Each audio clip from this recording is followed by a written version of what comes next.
President, Emirates of IT Bar Association, and respectable Dhiraj T. Shah, President of All Gujarat Federation of Tax Consultant, Senior in the profession, Bharat Seth, Secretary of the AGFTC, and my dear friend Vishwesh Bhai, President of IT Bar Association, Ashutosh Bhai Thakkar, President of Tax Practitioner Association, Nadiya, Tarak Bhai Shah, President of Jamnagar Tax Consultant Association, President Sanjeev Bhai Bodh, President of Disa Bar Association, Amrut Bhai Mewada, President of Bhavnagar Income Tax Bar Association, Ramesh Bhai N. Shah, Secretary of IT Bar Association, and my dear friend Ashish Tekwani, Chairman of Study Circle, Rupesh Bhai Shah.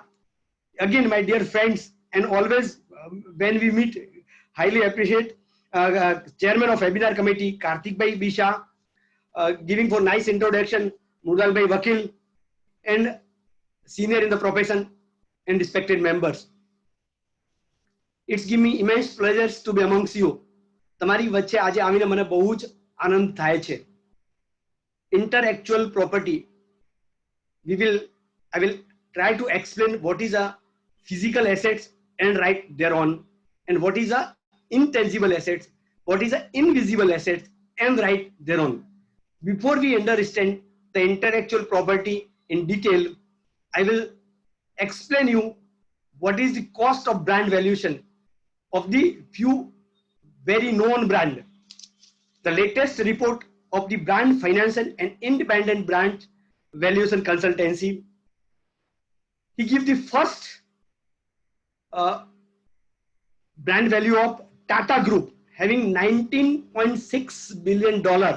So the Tata Group remain number one in the brand valuation, which is more than this number second and number third, fourth.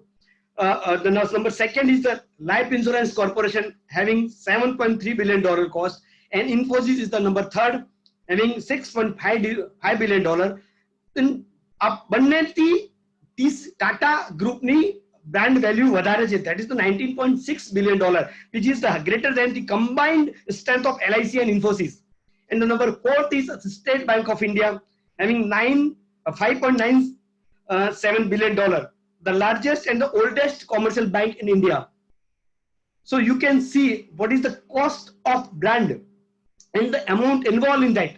So we cannot remain absent from this profession. Intellectual property right is nowadays an અત્યારના જમાના intellectual property right ના knowledge હોવો બહુ જ જરૂરી છે.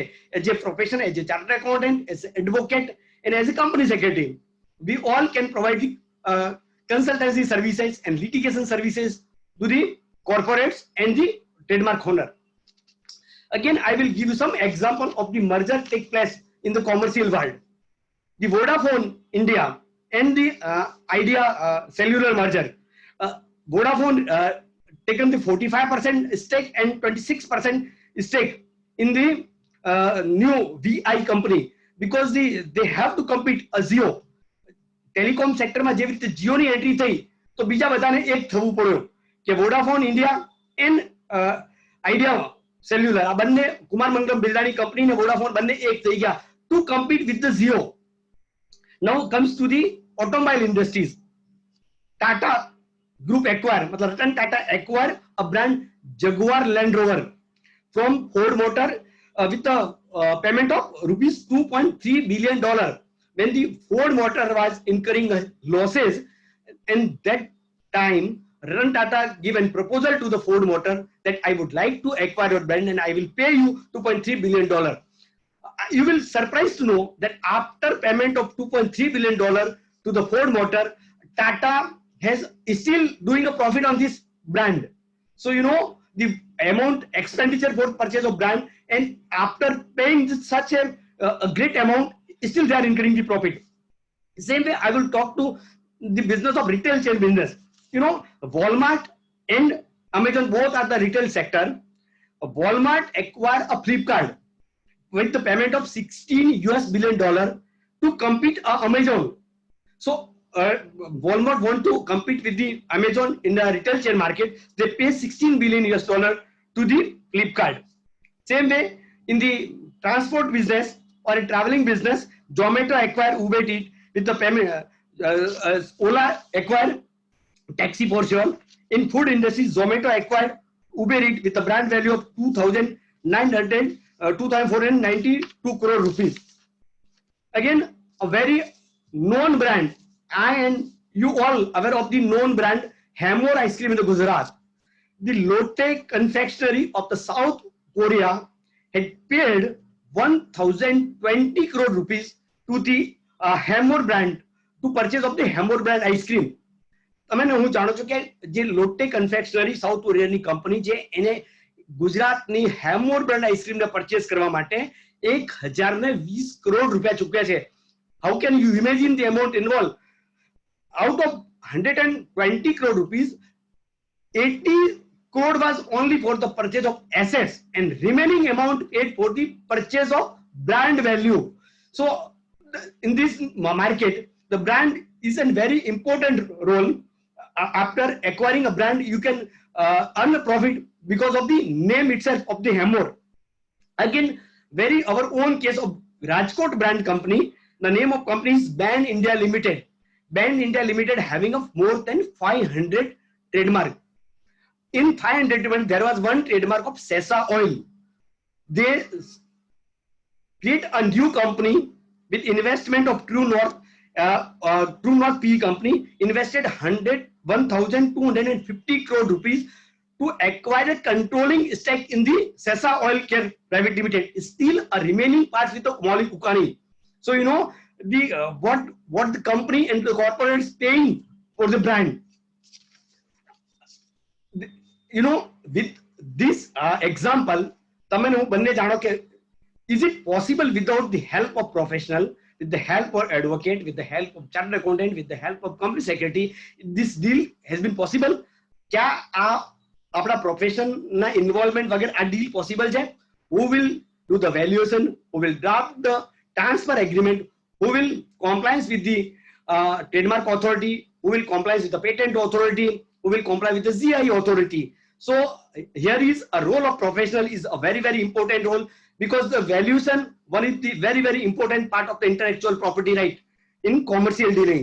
So you have to correctly value the value of the brand, because the tax authority can anytime say that why you are paying, suppose in the case of Hamor ice cream, why are you paying 120 crore rupees? Why you cannot pay 1,100 crore rupees? So your valuation report should be accompanied by this very, very supporting documentary evidence that this is the documentary evidence. We have this calculated this amount. After paying this amount, we will earn this profit. So we arrived at this value. So this is a very, very important aspect for the all professional, and we should provide this consultancy service to the corporates and client for this intellectual property rights. Now I will explain you what is the intellectual property. As તમે હું બંને જાણીએ છે कि what is a physical property? Physical property, land, car, motor, machinery, where you can go, touch, and we can use the assets, and we can sell the assets, we can take on the rent, we can pay royalty amounts for using the assets. So we all are aware about the physical assets and right attached with the physical assets. But today I will explain you the intellectual property right. What is an intellectual property right? Intellectual property right is a creation of mind, creation of human. It's a મૂર્ત જેને આમાં બૌદ્ધિક સંપત્તિ કહીએ. Intellectual property is a final result of the use of the mind. Suppose આપણે બલ્બનો આવિષ્કાર કર્યો, તો બલ્બનો આવિષ્કાર એડિશને કર્યો, પણ એને મગજની સત્તાનો યુઝ કર્યો, એને મગજના પાવરનો યુઝ કર્યો. He used the mind power and he comes with the invention. So with this invention, if we are unable to protect the invention of the edition, and everybody will going to copy the invention, so nobody will come out with a new invention, because you have to incur huge of amount for the R&D and for doing the invention. So this government comes with the certain act and regulations to protect the invention, protect your brand registration and right associated with, and protect to copyright, geographical indication and design. I will explain one by one in details, and later on I will explain you what is the professional opportunity and how it is to be registered. We will detail discuss about the procedure and legal aspect of the this intellectual property right. So first of all, I will take the example of patents. In 1940, the government of India thought that the invention of the human being should be protected by some legal statute. આપણે legal law દ્વારા આ જે કંઈ invention કરે છે એને આપણે protect કરવી જોઈએ. I am giving the example. આ invention patent act 1970 exist માં આયા પહેલા ઇન્ડિયામાં 1940 patent act હતો. એનાથી પહેલા શું થતું હતું કે જ્યારે કોઈ invention કરે, suppose somebody has developed, વેદ હકીમ પહેલા ડેવલપમેન્ટ તો થતા હતા, એ વેદ હકીમ સપોઝ કેન્સરની દવા ડેવલપ કરી, એ કેન્સરની દવા ડેવલપ કરી તો એને કોઈ લીગલ પ્રોટેક્શન નહોતું મળતું.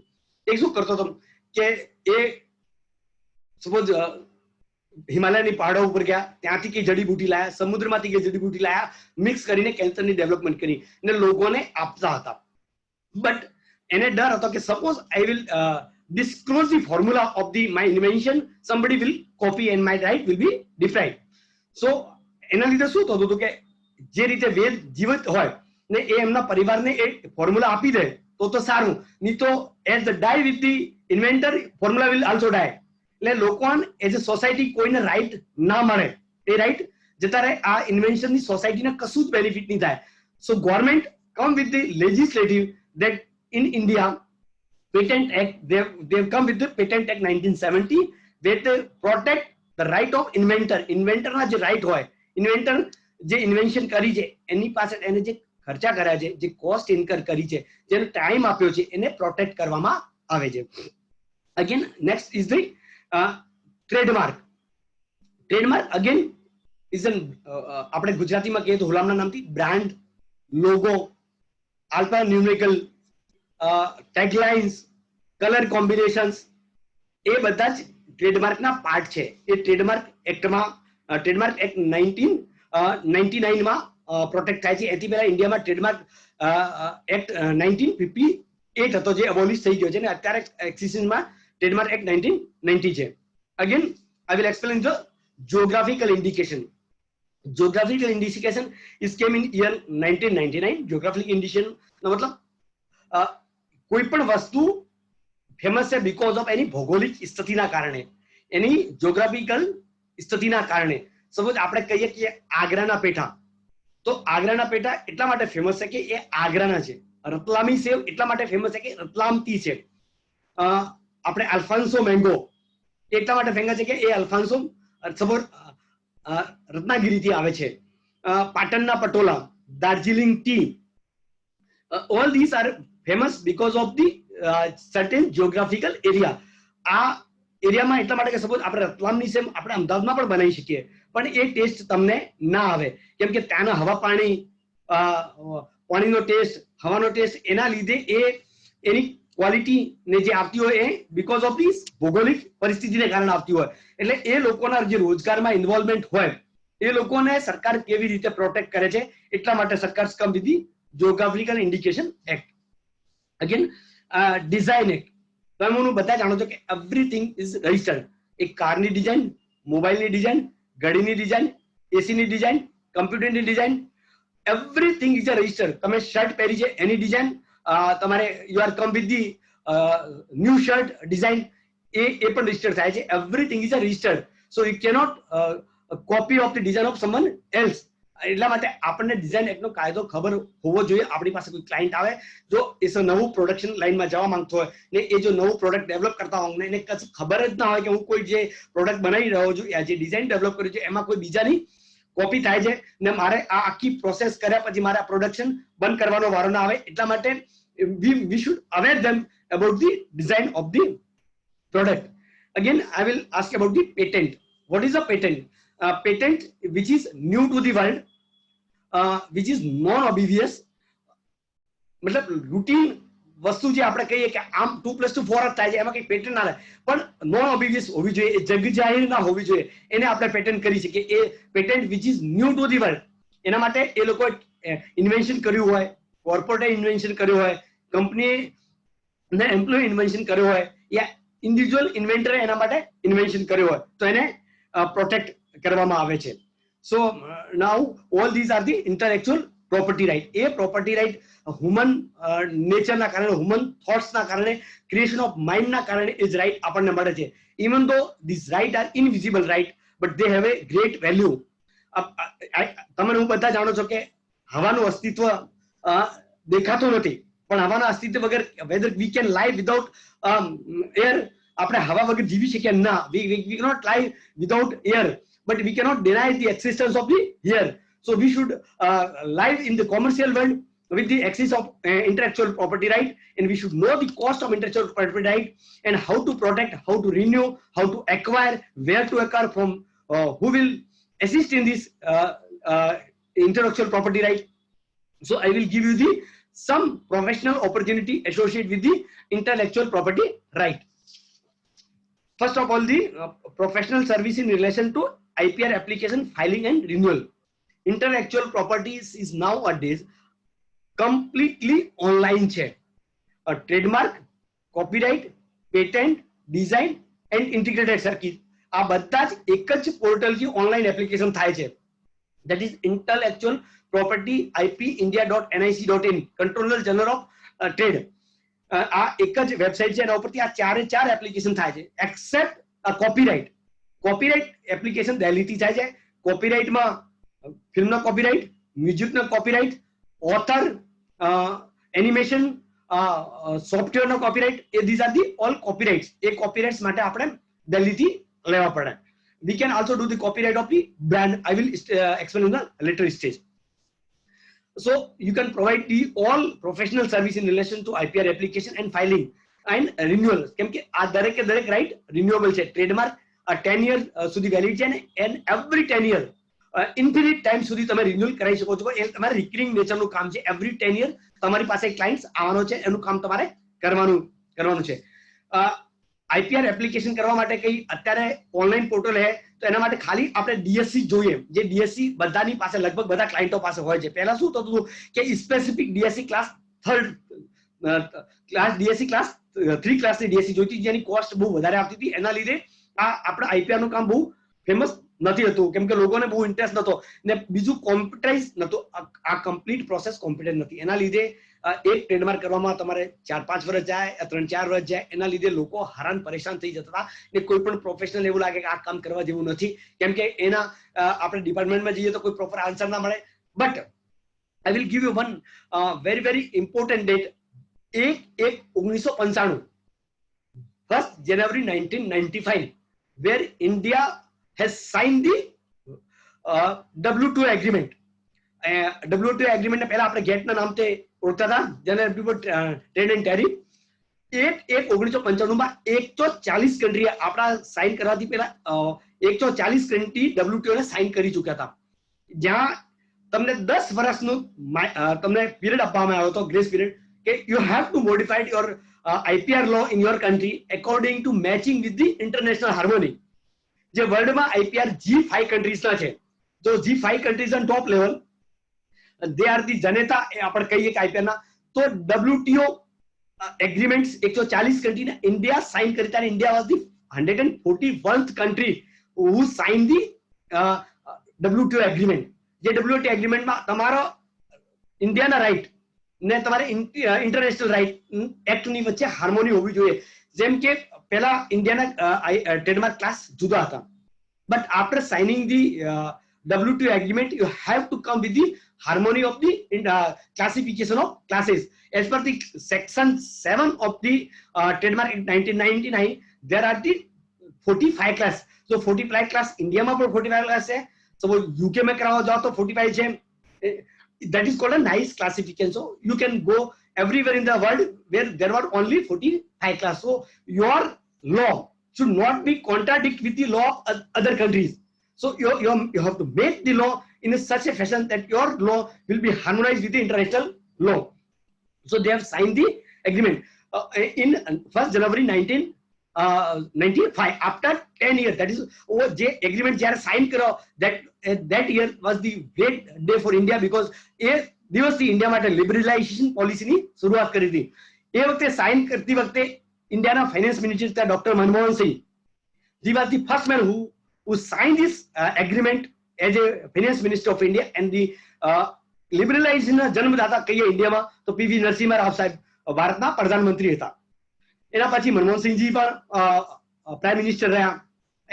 લેટર ઓન એ એગ્રીમેન્ટ પ્રમાણે ઇન્ડિયામાં દરેકે દરેક ઇન્ડિયા લો ટ્રેડમાર્ક લો ચેન્જ કર્યા, પેટન્ટ એક્ટમાં ચેન્જીસ કરી, ટ્રેડમાર્ક લો તો આખું એબોલિશ કરી નાખ્યું. ટ્રેડ એન્ડ મર્ચેન્ટાઇઝ લો 1958 હતું એને આખું રિપીલ કરી નાખ્યું. they have drastically changed the IPR law in the line with the international law. So trademark act now 1999 is in existence, and the trademark rules 2002 in existence. So they have changed the trademark law. They have changed the geographical indication. India માટે geographical indication ન હતું, because of the 1990 પહેલા geographical indication હતું. geographical indication હું તમને થોડી history બનાવું. You have all the heard the name of champagne. Champagne was the sparkling wines. Champagne, why it is name of champagne? Can we manufacturing this sparkling wine in India and keep the name champagne? No. Champagne is a district of France.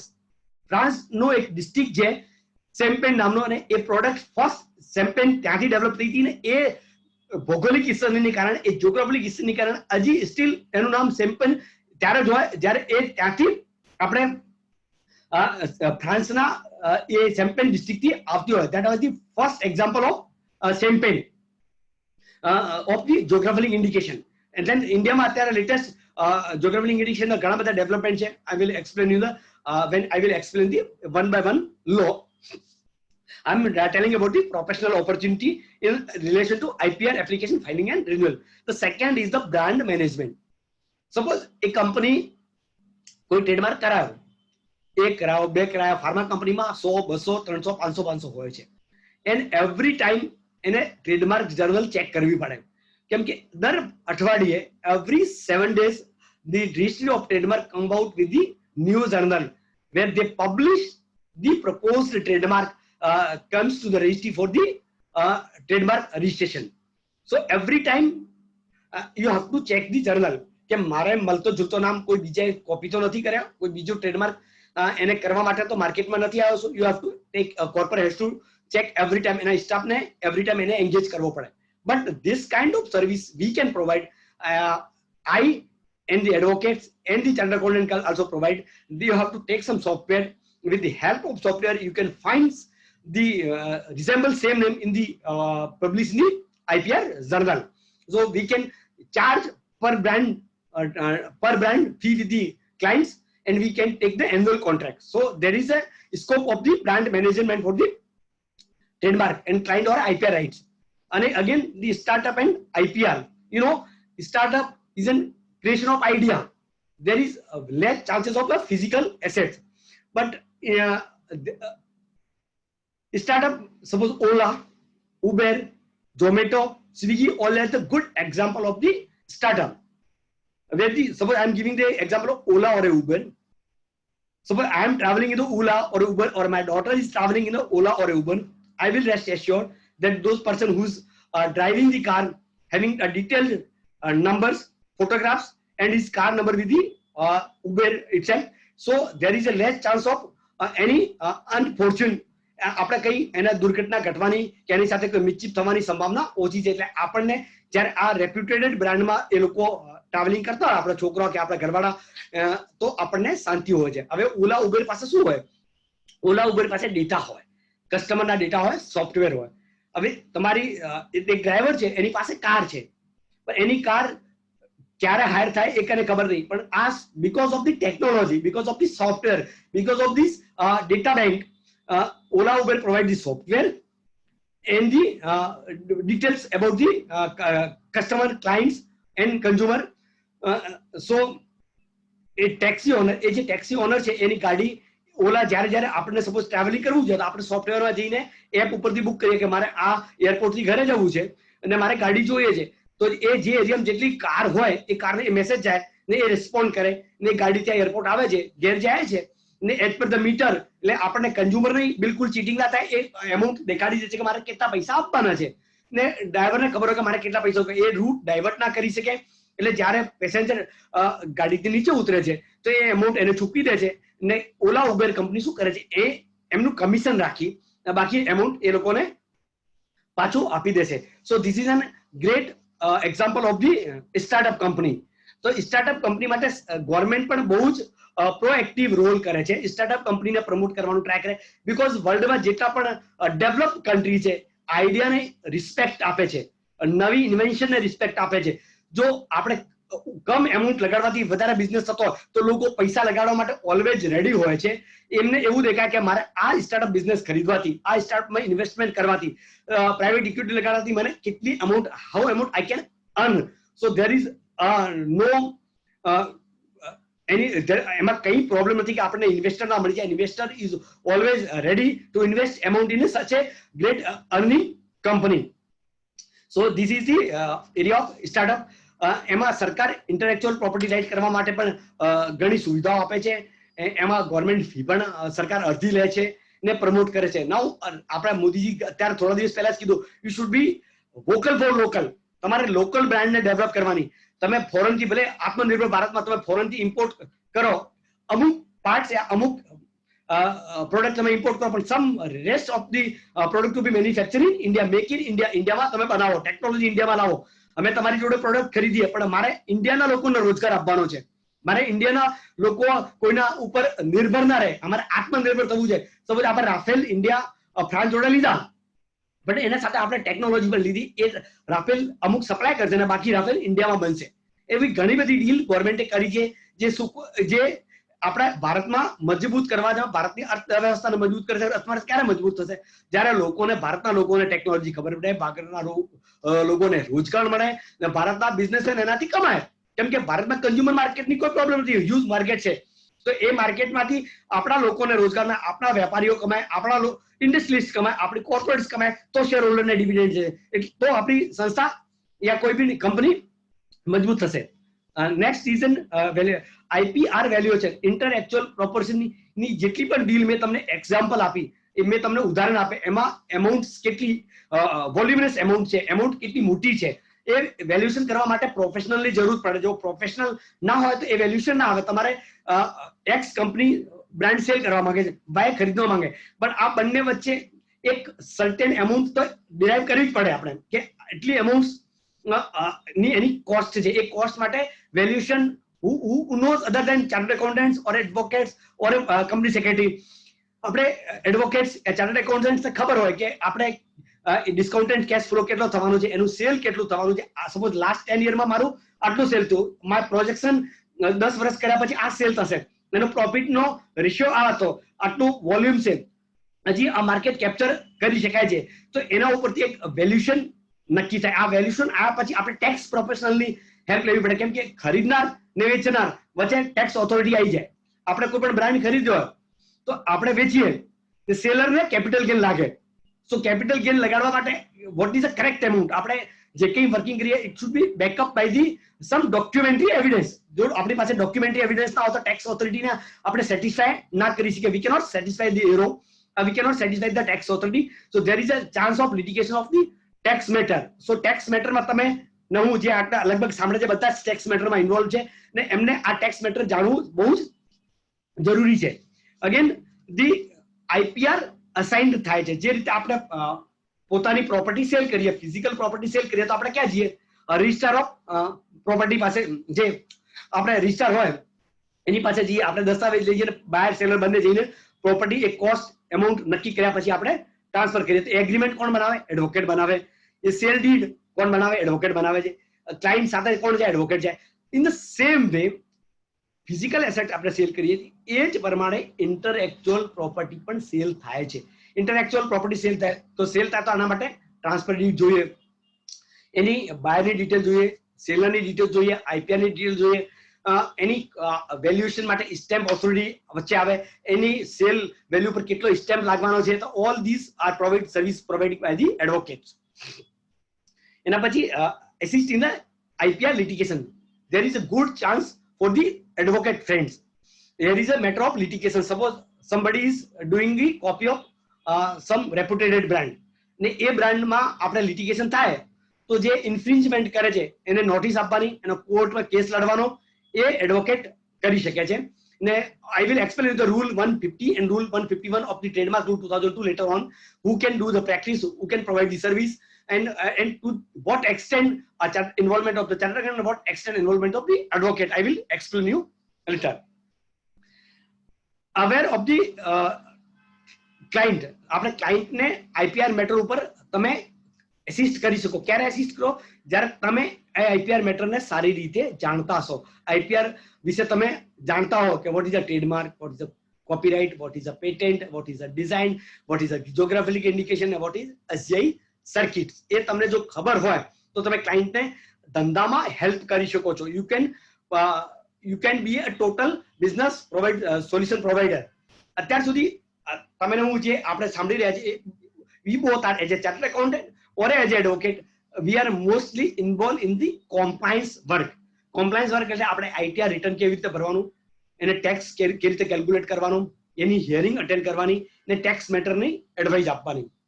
Same way GST માં આપણે GST rate શું થાય છે, GST કેવી રીતે file થાય છે, GST ને ક્લાયન્ટને કેવો ટેક્સ લાગશે, જીએસટી ના ઓડિટ હેન્ડલ કરીએ છીએ આપણે, બરાબર. બટ એક કોમ્પ્લાયન્સ વર્ક છે. જ્યાં કોમ્પ્લાયન્સ વર્ક હોય એ ક્લાયન્ટને કરવું પડે, ના છૂટકે. લેજિસ્લેટિવ દ્વારા એ બાધ્ય છે, એને કર્યા વગર છૂટકો નહીં. પણ એને મજા નથી આવતી. he cannot enjoy the work. એને એવું જો તમે વેલ્યુ એડિશન સર્વિસ આપો, સપોઝ તમે એની બ્રાન્ડ વિશે જાણકારી આપો, એની પેટન્ટ, એના IPR વિશે જાણકારી આપો, રાઇટ વિશે એની જાણકારી આપો, તમારા રાઇટ કેવી રીતે પ્રોટેક્ટ થાય છે, કેવી રીતે ઇન્ફ્રિંજ થાય તો કેવી રીતે સામેવાળાને બંધ કરાવવાનું, એ જો તમે જાણકારી આપશો તો એ ફ્રન્ટલાઇનમાં તમે આવી ગયા. એ તમારી જોડે સારી મિત્રતા રાખે, એને કે ના સાહેબને નોલેજ છે, he can help in my business, so મારે અર્નિંગમાં પણ હેલ્પ કરી શકે છે.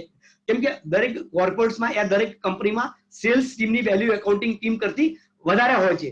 કેમ કે સેલ્સ ટીમ કમાઈને આપતી હોય ને આપણે એને મેન્ટેન કરતા હોય. આપણે I cannot underestimate the role and responsibility of advocate and chartered accountants, but there is always a respect to the sales team.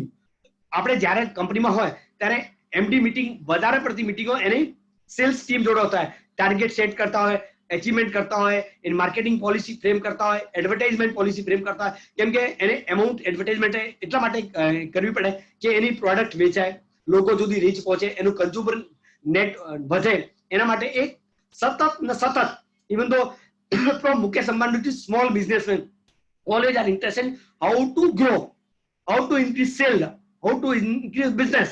એમાં ઓલવેઝ લાગેલા હોય, બરાબર. આપણું કામ પછીથી આવે છે. when the sales has been taken place, yeah A business થઈ ગયો, એના એકાઉન્ટિંગ હિસાબ આપણે રાખીએ, ટેક્સ મેટર આપણે હોય તો એ લેટર ઓન આપણે આવીએ. પણ સો we can play a pivotal role in the front line, so you will be you will be most respectable person for the company. Again, rectification of name of company under section 16 of Companies Act 2013. Before coming to the Companies Act 2013, there was a certain corporates, they keep the name of reputed brand name. જેનું reputed brand name registered થઈ ગયું છે, એની reputation છે, એની validity છે. But there was no synchronizing between Ministry of Trade and Commerce and Ministry of Corporate Affairs. Ministry of Corporate Affairs was approving the name of company, and the Ministry of Commerce and Trade is giving the trademark rights and intellectual property right. આ બંનેની વચ્ચે synchronising નથી. એટલે એ તમે કોઈ પણ કંપનીનું નામ એપ્લાય કરવા જાઓ તો સપોઝ તમે કોઈ વેલ નોન બ્રાન્ડનું નામ એપ્લિકેશન તમારા કંપની માટે, તમારા ટ્રેડ નેમ, બિઝનેસ નેમ માટે કરો તો એ તમને મળી જતું હતું ને એ તમે નામ યુઝ કરી શકતા હતા. But after coming to the Companies Act 2013, under section 16 prohibited such kind of practice. You cannot give your business name as a trademark of someone else.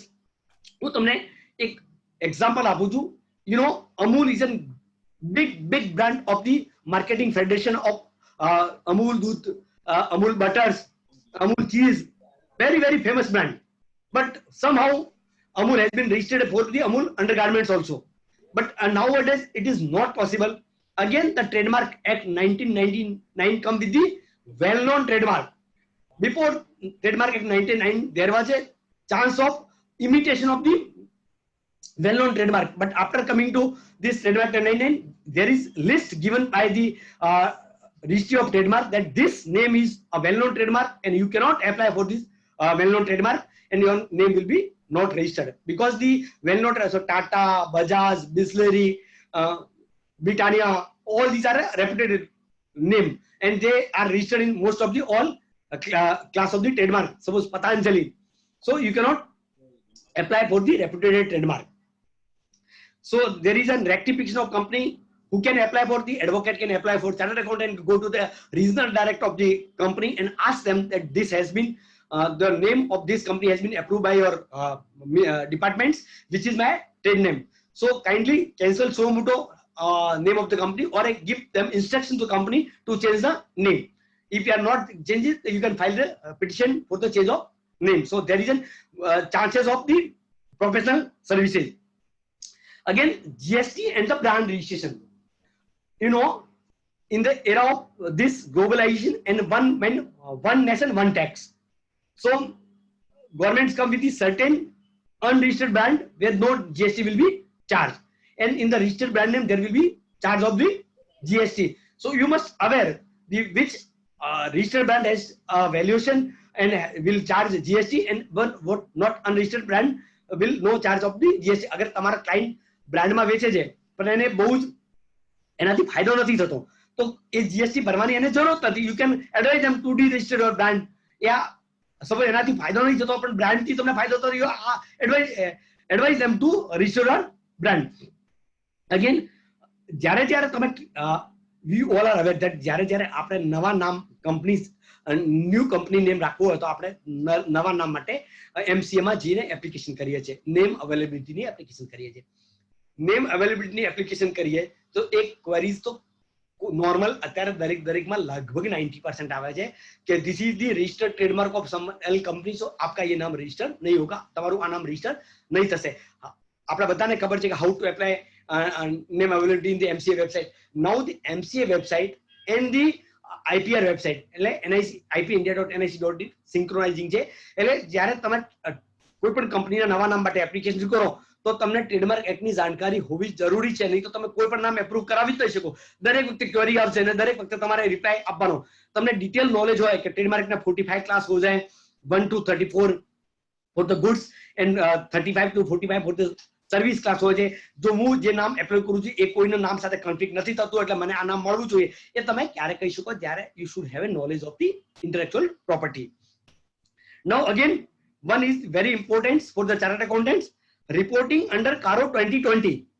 અત્યાર સુધી આપણે ઓડિટ રિપોર્ટ બનાવીએ છીએ, બરાબર? We are reporting about the physical assets and right associate thereon. Physical assets ક્યાં છે, ક્યાં location ઉપર છે, એના રાઈટ કોની પાસે છે, એના દસ્તાવેજ કોના નામે થયા છે. સપોઝ લેન્ડ એન્ડ બિલ્ડિંગ છે તો લેન્ડ એન્ડ બિલ્ડિંગ કંપનીના નામે છે, પાર્ટનરના નામે છે, પ્રોપરાઇટરના નામે છે, એ અત્યારે આપણે કારો એક્ટમાં ચેક કરીએ છીએ. સેમ વે સ્ટોકના રાઇટ્સ આપણે ચેક કરીએ છીએ. કાર હોય તો આરસી બુક ચેક કરીએ છીએ, કાર કોની નામે છે. એ આપણે ફિઝિકલ એસેટ્સ વિશે અવેર છે પણ ઇનટેન્જિબલ એસેટ્સ વિશે અવેર નથી. નાઉ from 1st April 2020 you must have a aware about the intangible asset. કેમ કે ઇનટેન્જિબલ એસેટ્સ ની પણ તમારે કોસ્ટ બહુ છે. સપોઝ હેમોરે 1020 કરોડમાં બ્રાન્ડ લોટે કન્ફેક્શનરી સેલ કરો તો એની એસેટમાં 1020 કરોડ આવશે ને. 1020 કરોડ નું તમે વેરિફિકેશન કેવી રીતે કરશો? એ 1020 કરોડ છાના ચૂકવાયા છે? સપોઝ 1020 કરોડ ચૂકવામાંથી 80 કરોડ એસેટ્સ ની કોસ્ટ છે, તો રિમેનિંગ કોસ્ટ જો તમારી છે એ કોસ્ટ તમે you are paying for the goodwill or a intellectual property right. હવે એ પ્રોપર્ટી રાઇટ ખરેખર એક્સિસ છે કે નથી એ કેવી રીતે વેરીફાઈ કરો? તો તમારે એ નોલેજ હોવો જરૂરી છે. સપોઝ ટ્રેડમાર્ક છે તો ટ્રેડમાર્ક રાઇટલી વેલિડ છે, લિટિગેટિવ ટ્રેડમાર્ક તો નથી, કેટલો પીરિયડ એને વેલિડેશન બાકી છે. સપોઝ મારે વેલિડ રિન્યુઅલ કરાવવાનો રહેતો નથી કેવું, તો જો ટાઈમસર રિન્યુઅલ ના કરાવો તો તમારે ટ્રેડમાર્ક રાઇટ જતો રહે. આફ્ટર 10 year એટલે તમારે 10 year નો પીરિયડ હોય છે, 10 year પૂરા થવામાં 9.5 વર્ષ થાય એટલે તમને એને રિન્યુઅલ માટે ઓથોરિટી પાસે જઈને રિન્યુઅલ કરાવી દેવો પડે. જો રિન્યુઅલ ના કરાવો તો after 1 year you have to pay the penalty. અને 1 વર્ષ પછી ના કરો તો તમારે હ્યુજ પેનલ્ટી છે ને અગેન નહીં કરો તો તમારે એબન્ડન પણ થઈ જાય ટ્રેડમાર્ક. જો તમારે સપોઝ પેટેન્ટ હોય એ પેટેન્ટ ક્યાં સુધી વેલિડ છે, ખરેખર એની ઓડિટ કરવી હોય તો પેટન્ટ છે તમે લીધું છે બરાબર છે કે નથી, પાર્ટી પાસે પરચેસ કરવું છે તો all you have to verify the documents, you have to verify the supporting evidence available with the company. So CARO 2020 જ્યારે આપણે when we perform the duty under CARO 2020 as auditor or as a chartered accountant, we must aware about the right of the intellectual property या invisible asset.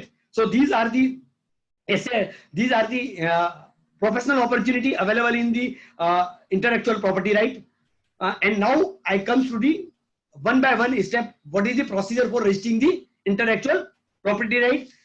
Then I will first take the intellectual property right of the trademark, how to acquire the trademark.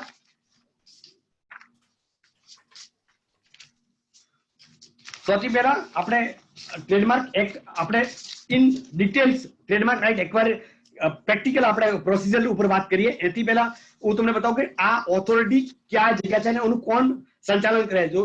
તો સૌથી પહેલા we must aware about the office of controller general of patent design and trademark known as CGPDTN.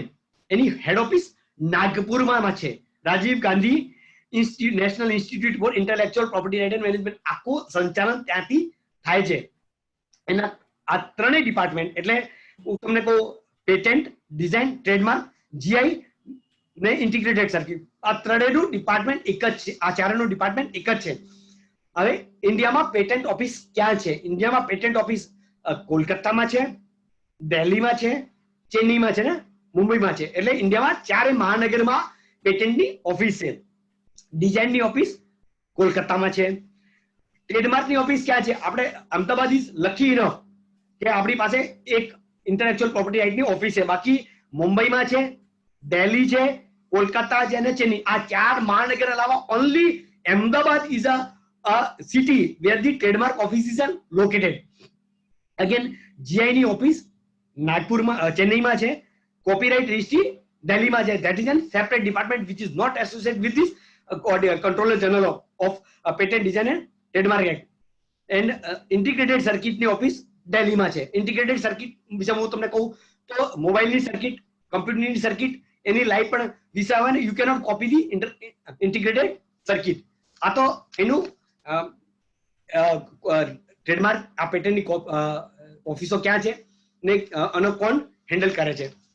Now will comes to the how to register intellectual property right. First I will take the trademark. Trademark ને કેવી રીતે register કરવું. તમારી પાસે કોઈ client આવે તો એને ટ્રેડમાર્કની એપ્લિકેશન લઈને આવે કે સપોઝ આપણે પ્રોફેશનલ ઓપોર્ચ્યુનિટી વાત કરીએ તો આપણને કામ પણ આવડવું જોઈએ. We should no the procedure aspect of the trademark. કેવી રીતે ટ્રેડમાર્ક રજીસ્ટર કરવું જોઈએ. તો first of all we should aware about the website of the trademark. ipindia.nic.in આ કરીને એક વેબસાઇટ છે. ઇન્ટેલેક્ચ્યુઅલ પ્રોપર્ટી રાઇટની ટ્રેડમાર્કની આ વેબસાઇટ છે.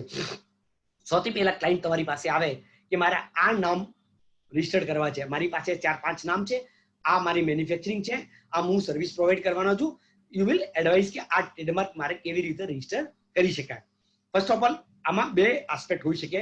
વન ઓલરેડી બિઝનેસ એક્સિસ્ટન્સ હોય ને બીજા એવું પણ હોઈ શકે કે એ ફ્યુચરમાં સિક્યોર થઈને બિઝનેસ ચાલુ કરવા માંગતો હોય. ત્યારે two type of businessman. One always believe in the safe game. Suppose આજે હું કોઈ નવો ધંધો નવો બિઝનેસ ચાલુ કરવા માંગુ છું તો આઈ વિલ ટ્રાય કે ફર્સ્ટ મારું ટ્રેડમાર્ક રજીસ્ટર થઈ જાય, મારા ઇન્ટેલેક્ચ્યુઅલ પ્રોપર્ટી રાઇટ મારી પાસે આવી જાય, પછી જ હું ખર્ચો કરીશ કે લેબલ પ્રિન્ટિંગ્સ કે કોઈ પણ બિઝનેસના બોક્સ પ્રિન્ટ કરવા હોય કે એડવર્ટાઇઝમેન્ટ કરવી હોય તો ત્યાં સુધી એડવર્ટાઇઝમેન્ટ આ બોક્સ પ્રિન્ટિંગ આ લેબલ પ્રિન્ટિંગ ના કરીશું જ્યાં સુધી મને એ રાઇટ નહીં મળી જાય. That is called in our language propose to be use.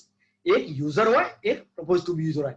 હવે યુઝર હોય બરાબર, section 12 of the trademark 1999 suppose already યુઝમાં હોય બરાબર તો એને પ્રાયોરિટી મળે છે. Section 9 and section 11 says the absolute one is the section 9 says the absolute ground for the refusal of the trademark. Section 11 says the relative ground of the refusal of the trademark, but subject to the section 12 of the trademark 1999. What about the જે આપણે section 12 of the trademark act 1999 શું કહે છે કે suppose કોઈ વર્ષોથી trademark વાપરતો હોય, એનું નામ રજિસ્ટર્ડ હોય, એનો બિઝનેસ હોય, એના ફોરફાધરનો બિઝનેસ હોઈ શકે, પણ એને સમહાઉ એને ટ્રેડમાર્ક ના કરાવ્યો તો એને ટ્રેડમાર્ક આ રાઈટ મળશે કે નહીં? કેમ કે માર્કેટમાં ત્યાં સુધી સેમ નેમથી પણ આવી ગયા હોય પણ એનો રાઈટ જતો રહે, એને રજિસ્ટર્ડ ટ્રેડમાર્ક સામે પ્રોટેક્શન મળે કે ના મળે? So it's a very important section 12 of the trademark 99 where you get the priority over the other trademark. Your application may be the same name. એટલે નોર્મલી આપણે ટ્રેડમાર્ક કરવાઈએ તો આપણે ક્લાયન્ટને શું એડવાઇસ કરીએ કે મળતા જુલતા નામની એપ્લિકેશન ના કરીએ if your mark is proposed to be used.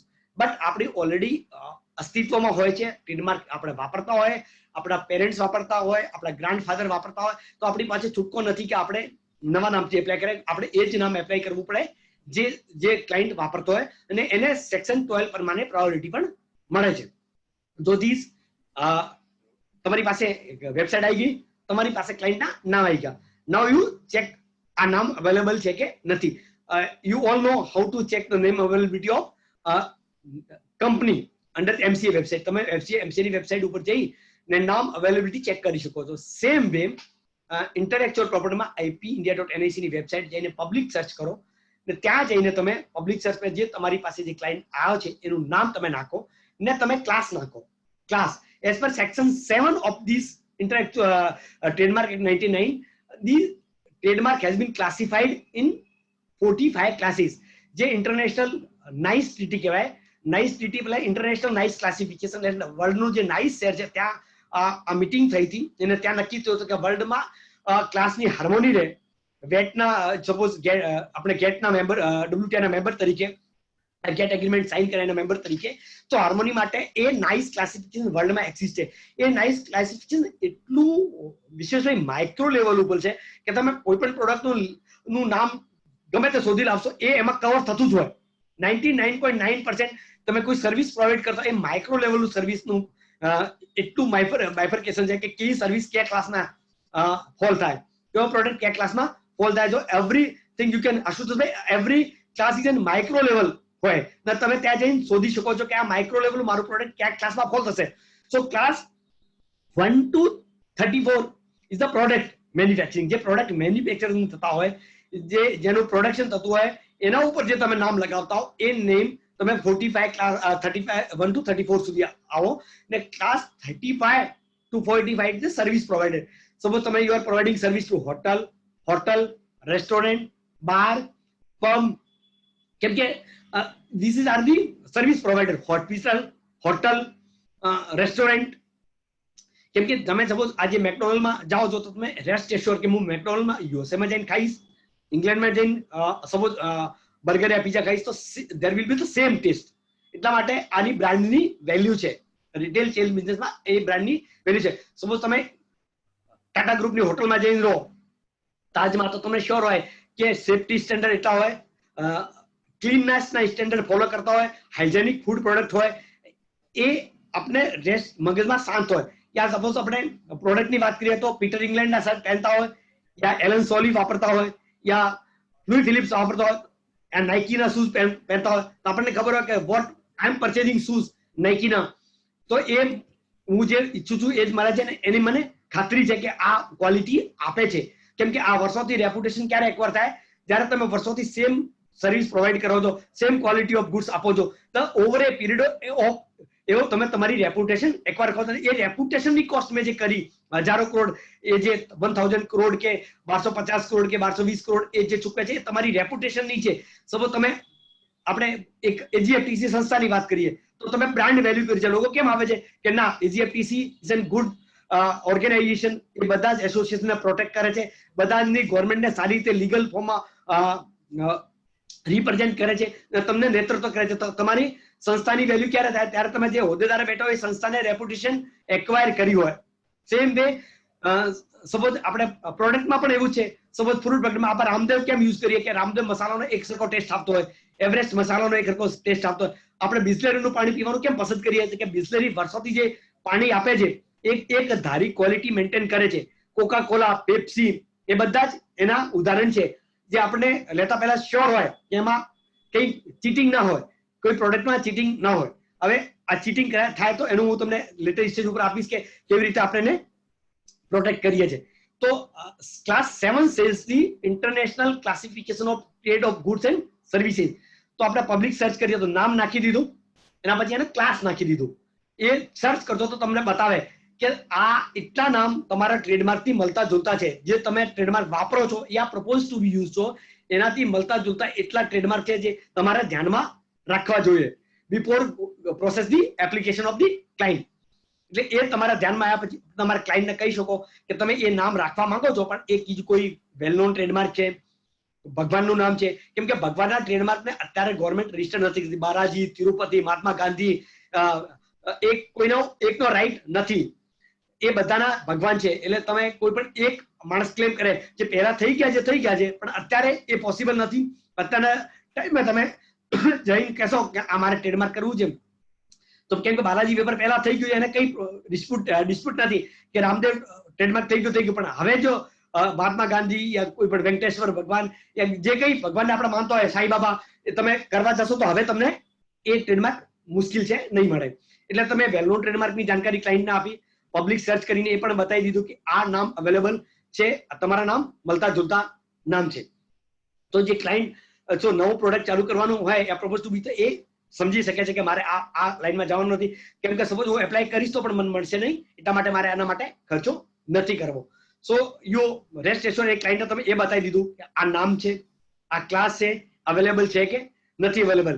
એ જે નામને તમે અવેલેબલ કરી દીધું, સો એના પછી આપણે ક્લાસિફિકેશન સર્વિસ તમે એને ગાઈડ કરી કે તમારો આ પ્રોડક્ટ આ ક્લાસમાં આવશે, આ સર્વિસ આ ક્લાસમાં આવશે, એટલે તમારે આ એપ્લિકેશન કરી દેવી જોઈએ. એ નક્કી થયા પછી સપોઝ આ નામ અવેલેબલ છે, તો આપણે શું કરીશું, ધેન વી ફાઇન્ડ આઉટ કે એપ્લિકેન્ટ કોણ છે. બરાબર, અહીંયા ટ્રેડમાર્કની ભાષામાં આપણે પ્રોપરાઇટર કહીએ, પણ પ્રોપરાઇટરનો મિનિંગ આ ઓનર થી છે. Here is the meaning of proprietor is honour of trademark. Proprietor may be partnership firm, proprietor may be individual person, proprietor may be BOI, proprietor may be trust, LLP, or a private limited or limited company. So in the language of trademark, there is a proprietor meaning these are the owner here. Proprietor meaning yeah, owner the associate છે. તમે owner કોણ છો? Suppose you are a individual person. So individual person છો તો તમારે trademark fee કેટલી pay કરવાની, I will explain you. There is, જો ઇન્ડિવિજ્યુઅલ વ્યક્તિ ટ્રેડમાર્ક કરવા જાય તો એને ગવર્મેન્ટ ફી 4500 છે એઝ એ ઇલેક્ટ્રોનિક્સ મીડિયમથી. સમજ તમે ઓનલાઈન એપ્લિકેશન કરતા હો તો યુ હેવ ટુ પે 4500 પર એપ્લિકેશન પર માર્ક પર ક્લાસ. બરાબર, so you want to process your application in the 40 class, you have to pay the multiply of 4500 in each and every classes. So one class you have to pay 4500. ये 4500 ની fee છે for the individual person. For the partnership there is a 9500. જો તમારે partnership applicant હોય, partnership proprietor બનવા માંગતો trader, તો એને 9500 પે કરવા પડે. Private limited company has to pay 9500, private limited has to pay 9500, and all rest trust and everything has to pay 9500. This is for the electronics media. Government A electronics મીડિયાને promote કરવા માંગે છે, કેમ કે online data તમને available કરાવી શકે, data mining થઈ શકે, તો તમને ઓનલાઈન પ્લેટફોર્મ થી એક્વિઝિશન કરવા માટે એ ફીમાં રિડ્યુસ કરે છે. સપોઝ તમારે ઓફલાઈન એપ્લિકેશન કરવી હોય તો વેલકમ, સરકાર ના નથી પાડતી, you can also apply offline application. પણ ત્યારે તમારે ઓફલાઈન એપ્લિકેશન કરો તો you have to pay 5000 instead of 4500 and 10000 instead of 9500 for the rest of the applicant. So my advice is to file application online. So you will certainly you save the amounts and ઝડપી તમને એનો એપ્લિકેશનની process પણ તમને ઝડપી ખબર પડે, કેમ કે સરકાર તમારી પાસે લીધા પછી એપ્લિકેશન બી ઓનલાઈન જ કરવાના છે. એમને ત્યાં બેઠા છે, એને એ ડેટા અપલોડ કરાવશે, એટલે એ જો તમે જ કરી દેતા હો તો સરકાર તમને કન્સેશન પણ આપે છે. એ જો એપ્લિકેશન તમે નક્કી થયો કે મારે ઓનલાઈન ઓફલાઈન કરવી છે, તો તમારી પાસે શું શું જોઈએ, ipindia.nic ની વેબસાઇટ છે, એમાં તમે પોર્ટલમાં એપ્લિકેન્ટ્સની ડિટેલ નાખો, પ્રોડક્ટની ડિટેલ નાખો, ક્લાસ તમારી પાસે નક્કી છે કે મારે કયા ક્લાસમાં પ્રોડક્ટ છે. તો માય પર્સનલ એડવાઇસ, તમે જે પ્રોડક્ટ યુઝ કરતા હોય યુઝ કરવાનો એ જ નાખો. બધી જ ક્લાસની બધી પ્રોડક્ટ તમે નહીં નાખો, કેમ કે એના ઉપર તમને કઈ રેપ્યુટેશન એક્વિટેશન મળવાની. તમે નામ ભલે નાખી દીધા, પણ ગમે ત્યારે તમે જે પ્રોડક્ટ યુઝ નહીં કરતા હો ને બીજો આવશે તો સરકાર તમને કહેશે કે તમે નામ લઈ નાખ્યું, તમે પ્રોપર્ટી લઈ નાખી, તાળું મારી દીધું, તો પ્રોપર્ટીની વેલ્યુ શું? પ્રાઇમ લોકેશનમાં છે તો એની વેલ્યુએશન છે. તમારું બ્રાન્ડ લોકો યુઝ કરતા હોય, લોકો એ નામથી આવતા હોય, એ લોકોને પ્રોટેક્શન મળતું હોય તો તમારી બ્રાન્ડની વેલ્યુ છે. જો એટલા માટે કે તમે જે ખરેખર જે પ્રોડક્ટ યુઝ કરવાના છો એ નામનું જ તમે એપ્લિકેશન કરો. સો એપ્લિકેન્ટ નેમ એની ઇન્ડિવિજ્યુઅલ છે, પાર્ટનરશિપ છે કે પ્રોપ્રાઇટર છે, ક્લાસ છે. Again third one is very important is the user period. તમે કેટલા પીરિયડથી એ ટ્રેડમાર્ક યુઝ કરો છો. જો તમે જેટલા જૂના ટ્રેડમાર્ક યુઝ કરતા હો, ઓલ્ડ યુઝર હો, તો તમને પ્રાયોરિટી વધારે મળે. તમને પ્રાયોરિટી યુઝરને વધારે મળે. Section 12 is also helping you. હવે ટ્રેડમાર્ક જો ઓલ્ડ યુઝર, અને આઈ will explain you one example, good example of the old user. કેમ કે કોઈ પણ ટ્રેડમાર્કને બે તરીકાથી પ્રોટેક્શન મળે છે. એક છે રજિસ્ટર્ડ ટ્રેડમાર્ક યુઝર, એક unregistered trademark user. Registered trademark યુઝરને પ્રોટેક્શન મળે છે ટ્રેડમાર્ક એક્ટ 1990 દ્વારા, એન્ડ અનરજિસ્ટર્ડ ટ્રેડમાર્કને પ્રોટેક્શન મળે છે કોમન લોમાં. સો ભલે તમે ટ્રેડમાર્ક ના લીધો હોય, પણ તમારી રેપ્યુટેશન એકવાર આવે તો કોમન લો તમને સર્ટેનલી પ્રોટેક્ટ કરે છે. I am giving the one example of Manikchand and Malikchand. Malikchand ને માણેકચંદ બંને ગુટકા બનાવતી કંપની હતી. રસિકલાલ માણેક, આરએમડી રસિક માણેક ધારીવાલ જે માણેકચંદ ગુટકા બનાવતી હતી, એ બહુ જ એનો જોઈન્ટ કોર્પોરેટ હતો અને માર્કેટ શેર પણ બહુ જ હતો. એ ગુડ અર્નિંગ કરતા હતા. એના પ્રોડક્ટ પણ બહુ જ ચાલતી હતી. બધા લોકોને નામે મોઢું ચડ્યું હતું કે ના માણેકચંદ એટલે ગુટકા. બટ એને ખબર પડી કે માલિકચંદ નામનો એક બ્રાન્ડ પણ માર્કેટમાં છે, એ પણ ગુટકા બનાવે છે. બરાબર. એ માલિકચંદ ગુટકા બનાવે છે, બટ એનું બ્રાન્ડ રજિસ્ટર્ડ નથી ને માણેકચંદનું ટ્રેડમાર્ક રજિસ્ટર્ડ હતું. તો માણેકચંદને એવું લાગ્યું કે હવે my name has to be use by someone else, કે મારાથી મળતું જૂતું નામ. એટલે ટ્રેડમાર્ક એક્ટમાં એવું પ્રોવિઝન છે કે તમને મળતું જૂતું, you cannot confuse to the consumer. Trademark act સરકાર લાવી જ એટલા માટે છે કે બે વ્યક્તિઓનો રાઈટ પ્રોટેક્ટ થાય. એક રજિસ્ટર્ડ ટ્રેડમાર્ક હોલ્ડર, એક કન્ઝ્યુમર. કન્ઝ્યુમરને પણ એટલા માટે પ્રોટેક્ટ કરવામાં આવે કે જે કન્ઝ્યુમર જે વસ્તુ ખરીદવા માંગે છે એને ખબર હોય કે હું જે એ જ વસ્તુ ખરીદી રહ્યો છું, હું મનથી ધારીને આવ્યો છું. બરાબર. એ ઓરિજિનલ એ જ કંપની છે. હું નાઇકીના શૂઝ ખરીદતો, મને ખબર હોય કે નાઇકીના ઓરિજિનલ શું છે. હું એલન સોલીનું શર્ટ ખરીદતા હોઉં તો એલન સોલીનું ઓરિજિનલ છે, લુઈ ફિલિપ્સ ઓરિજિનલ છે, બિસ્લેરી ઓરિજિનલ છે. બરાબર. હું ટાટા સોલ્ટ ખરીદતો, મને ખબર છે કે આ સોલ્ટ ટાટાનું જ છે, ઓરિજિનલ ખબર હોય. તો એ માણેકચંદ ને માલિકચંદના કેસમાં એવું હતું કે એક રજિસ્ટર્ડ ટ્રેડમાર્ક હતો ને અધરવાઇઝ અનરજિસ્ટર્ડ ટ્રેડમાર્ક. જો માણેકચંદ રજિસ્ટર્ડ ટ્રેડમાર્ક હતો, એને રાઈટ હતો કે આપણે એને માલિકચંદને બંધ કરાવી દઈએ.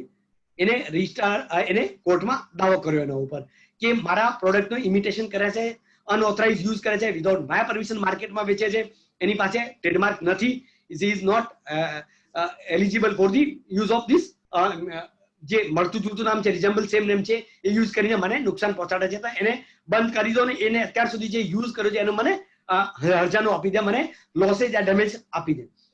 Matter went to high court, matter went to supreme court. હવે અહીંયા એક કાયદો બીજો પણ છે, પાસિંગ ઓફ રાઇટ્સ. બરાબર. જ્યારે આપણે પ્રોડક્ટ વેચીએ છીએ ત્યારે એક તો તમને પ્રોડક્ટ સેલ કરો છો એ અનઓથરાઇઝ યુઝ તમને રોકે છે, બીજું તમને પાસિંગ ઓફ રાઇટ તરીકે તમને પ્રોટેક્શન મળે.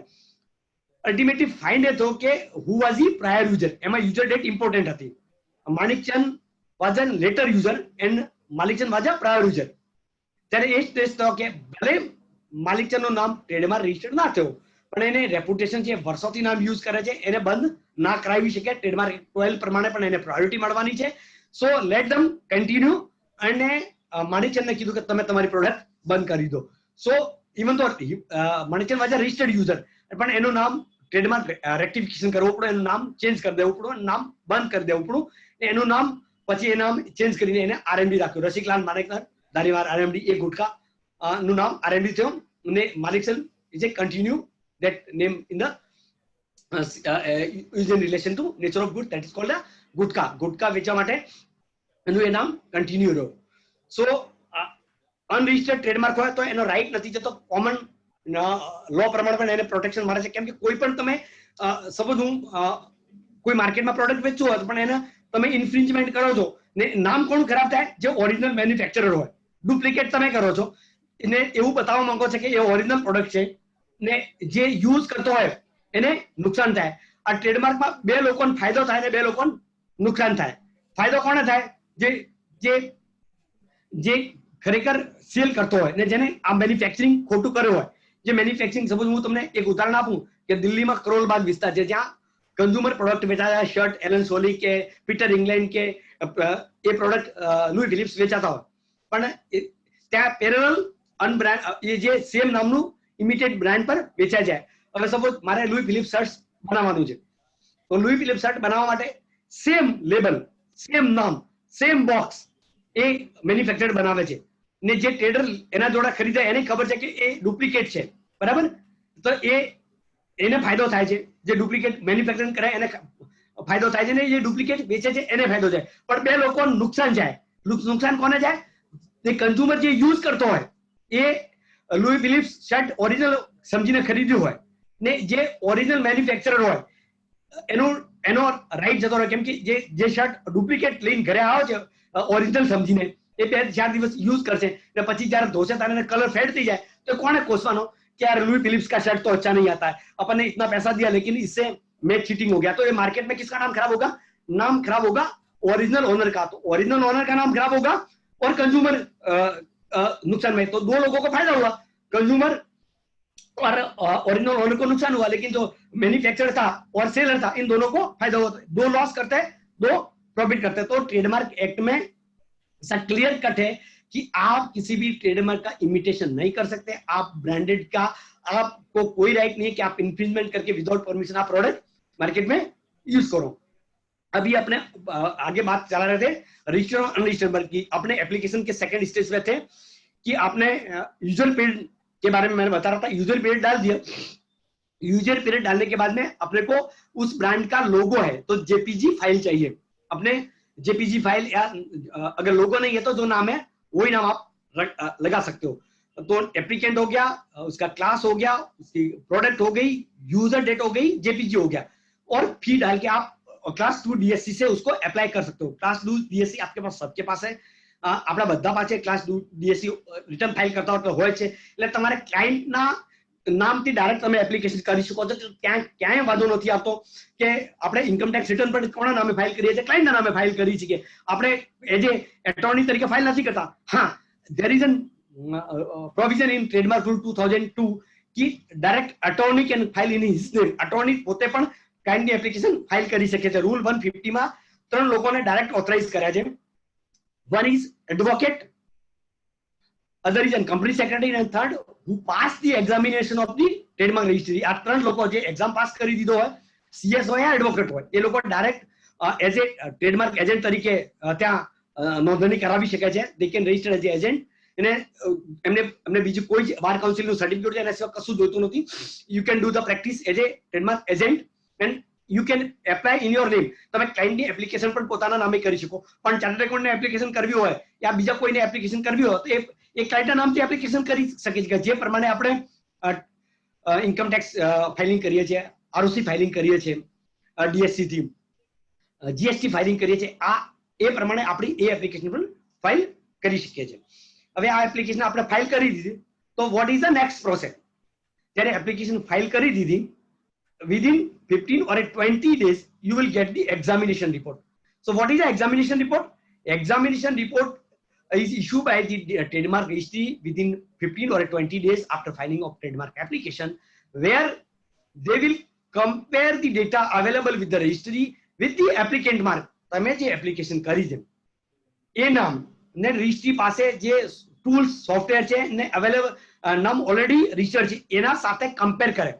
એ કમ્પેર કરીને તમને એક એક્ઝામિનેશન રિપોર્ટ મોકલે, where they will raise the question of section 9 and section 11. આ બે મેજર ક્વેરીઝ આવે છે. સેક્શન 11 ને 9. 9 માં શું હોય કે absolute ground of refusal. Absolute ground એટલે શું કહેવાય? Your trademark should be capable of distinguishing good from one service to other service. Suppose મારી પાસે એપલનો ફોન હોય, બરાબર, તો હું એપલનું નામથી જોઈ શકું અડધો ખાધેલો સેવ હોય એની પાછળ. Easily you can differentiate Apple product with Samsung product અને નોકિયા પ્રોડક્ટ. તમારું જો પ્રોડક્ટ એ કેપેબલ ના હોય, બંને મોબાઈલનું નામ મોબાઈલ રાખવામાં આવો તો તમને ખબર ના પડે કે એક કયો એપલનો મોબાઈલ છે ને ક્યાં સેમસંગનો મોબાઈલ છે. સો અગર ડિસ્ટિંક્ટિવ કેરેક્ટર નથી તમારા પ્રોડક્ટમાં, સપોઝ ધીરેશભાઈ ટી શાહ છે, લોકો ઓળખે છે કે બરાબર નોટરી એસોસિએશનના પ્રમુખ હતા, સિનિયર છે, એમિરેટ્સ પ્રેસિડેન્ટ છે, બરાબર.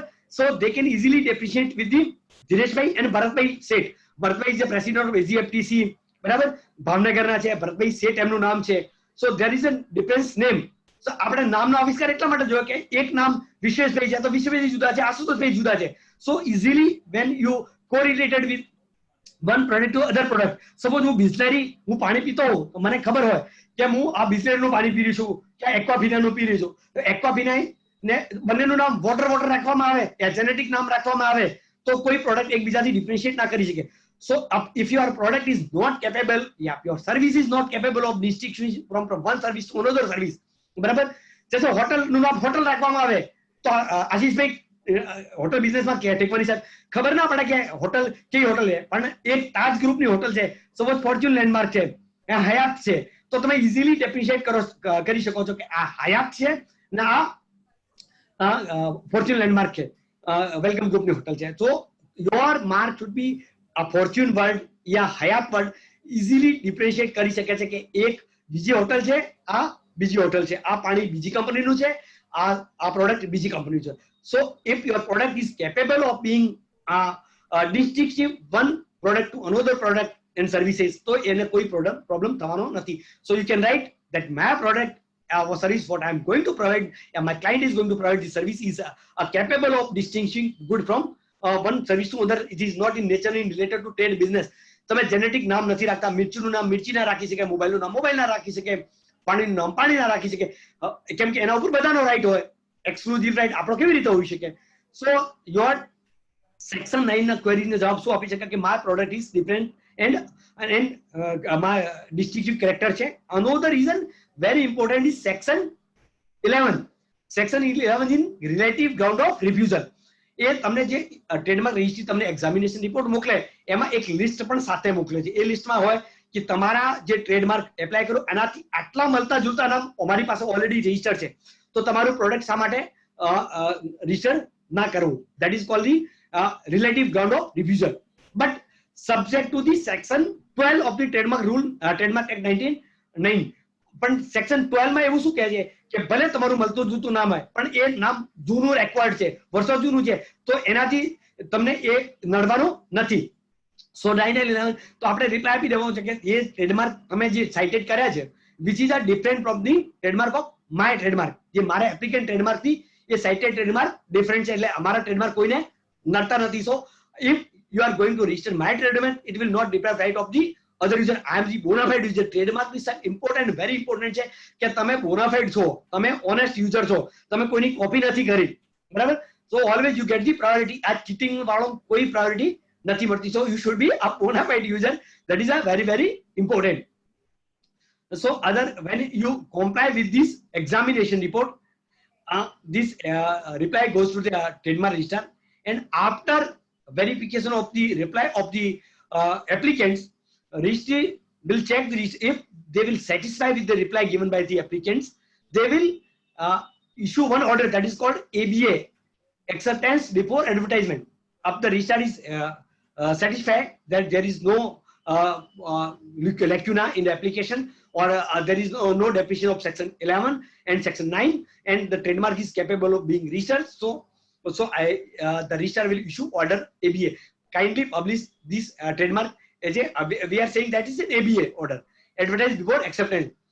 એ ઓર્ડર ઇશ્યુ કરી છે અને સીધી આપણી એપ્લિકેશન દર અઠવાડિયે ટ્રેડમાર્ક રજિસ્ટ્રીમાંથી જે જર્નલ પબ્લિશ થાય છે એમાં એ એપ્લિકેશન જતી રહેશે ને એ એડવર્ટાઇઝમેન્ટમાં આવી જાય. જ્યારે એડવર્ટાઇઝમેન્ટમાં આવી જાય તો એ જર્નલ પબ્લિક માટે સાહેબ ઓપન રહેશે. This application is open for all public. Remain 4 months. તમારે 4 મહિના સુધી ગમે તેને અપોઝ કરવો હોય, તમારે વેલ નોન બ્રાન્ડને અપોઝ કરવો તો તમે કરી શકો. You have to pay the certain fee with you have to file application TMO. તમને જનરલ પબ્લિક તરફથી હું વાત કરું કે જનરલ પબ્લિકને લાગે કે મારા આ ટ્રેડમાર્કનો કોઈ મળતો જૂતો ટ્રેડમાર્ક પબ્લિશ થયો છે તો મારે એને અપોઝ કરવો જોઈએ, તો એને that is called the opposition of trademark.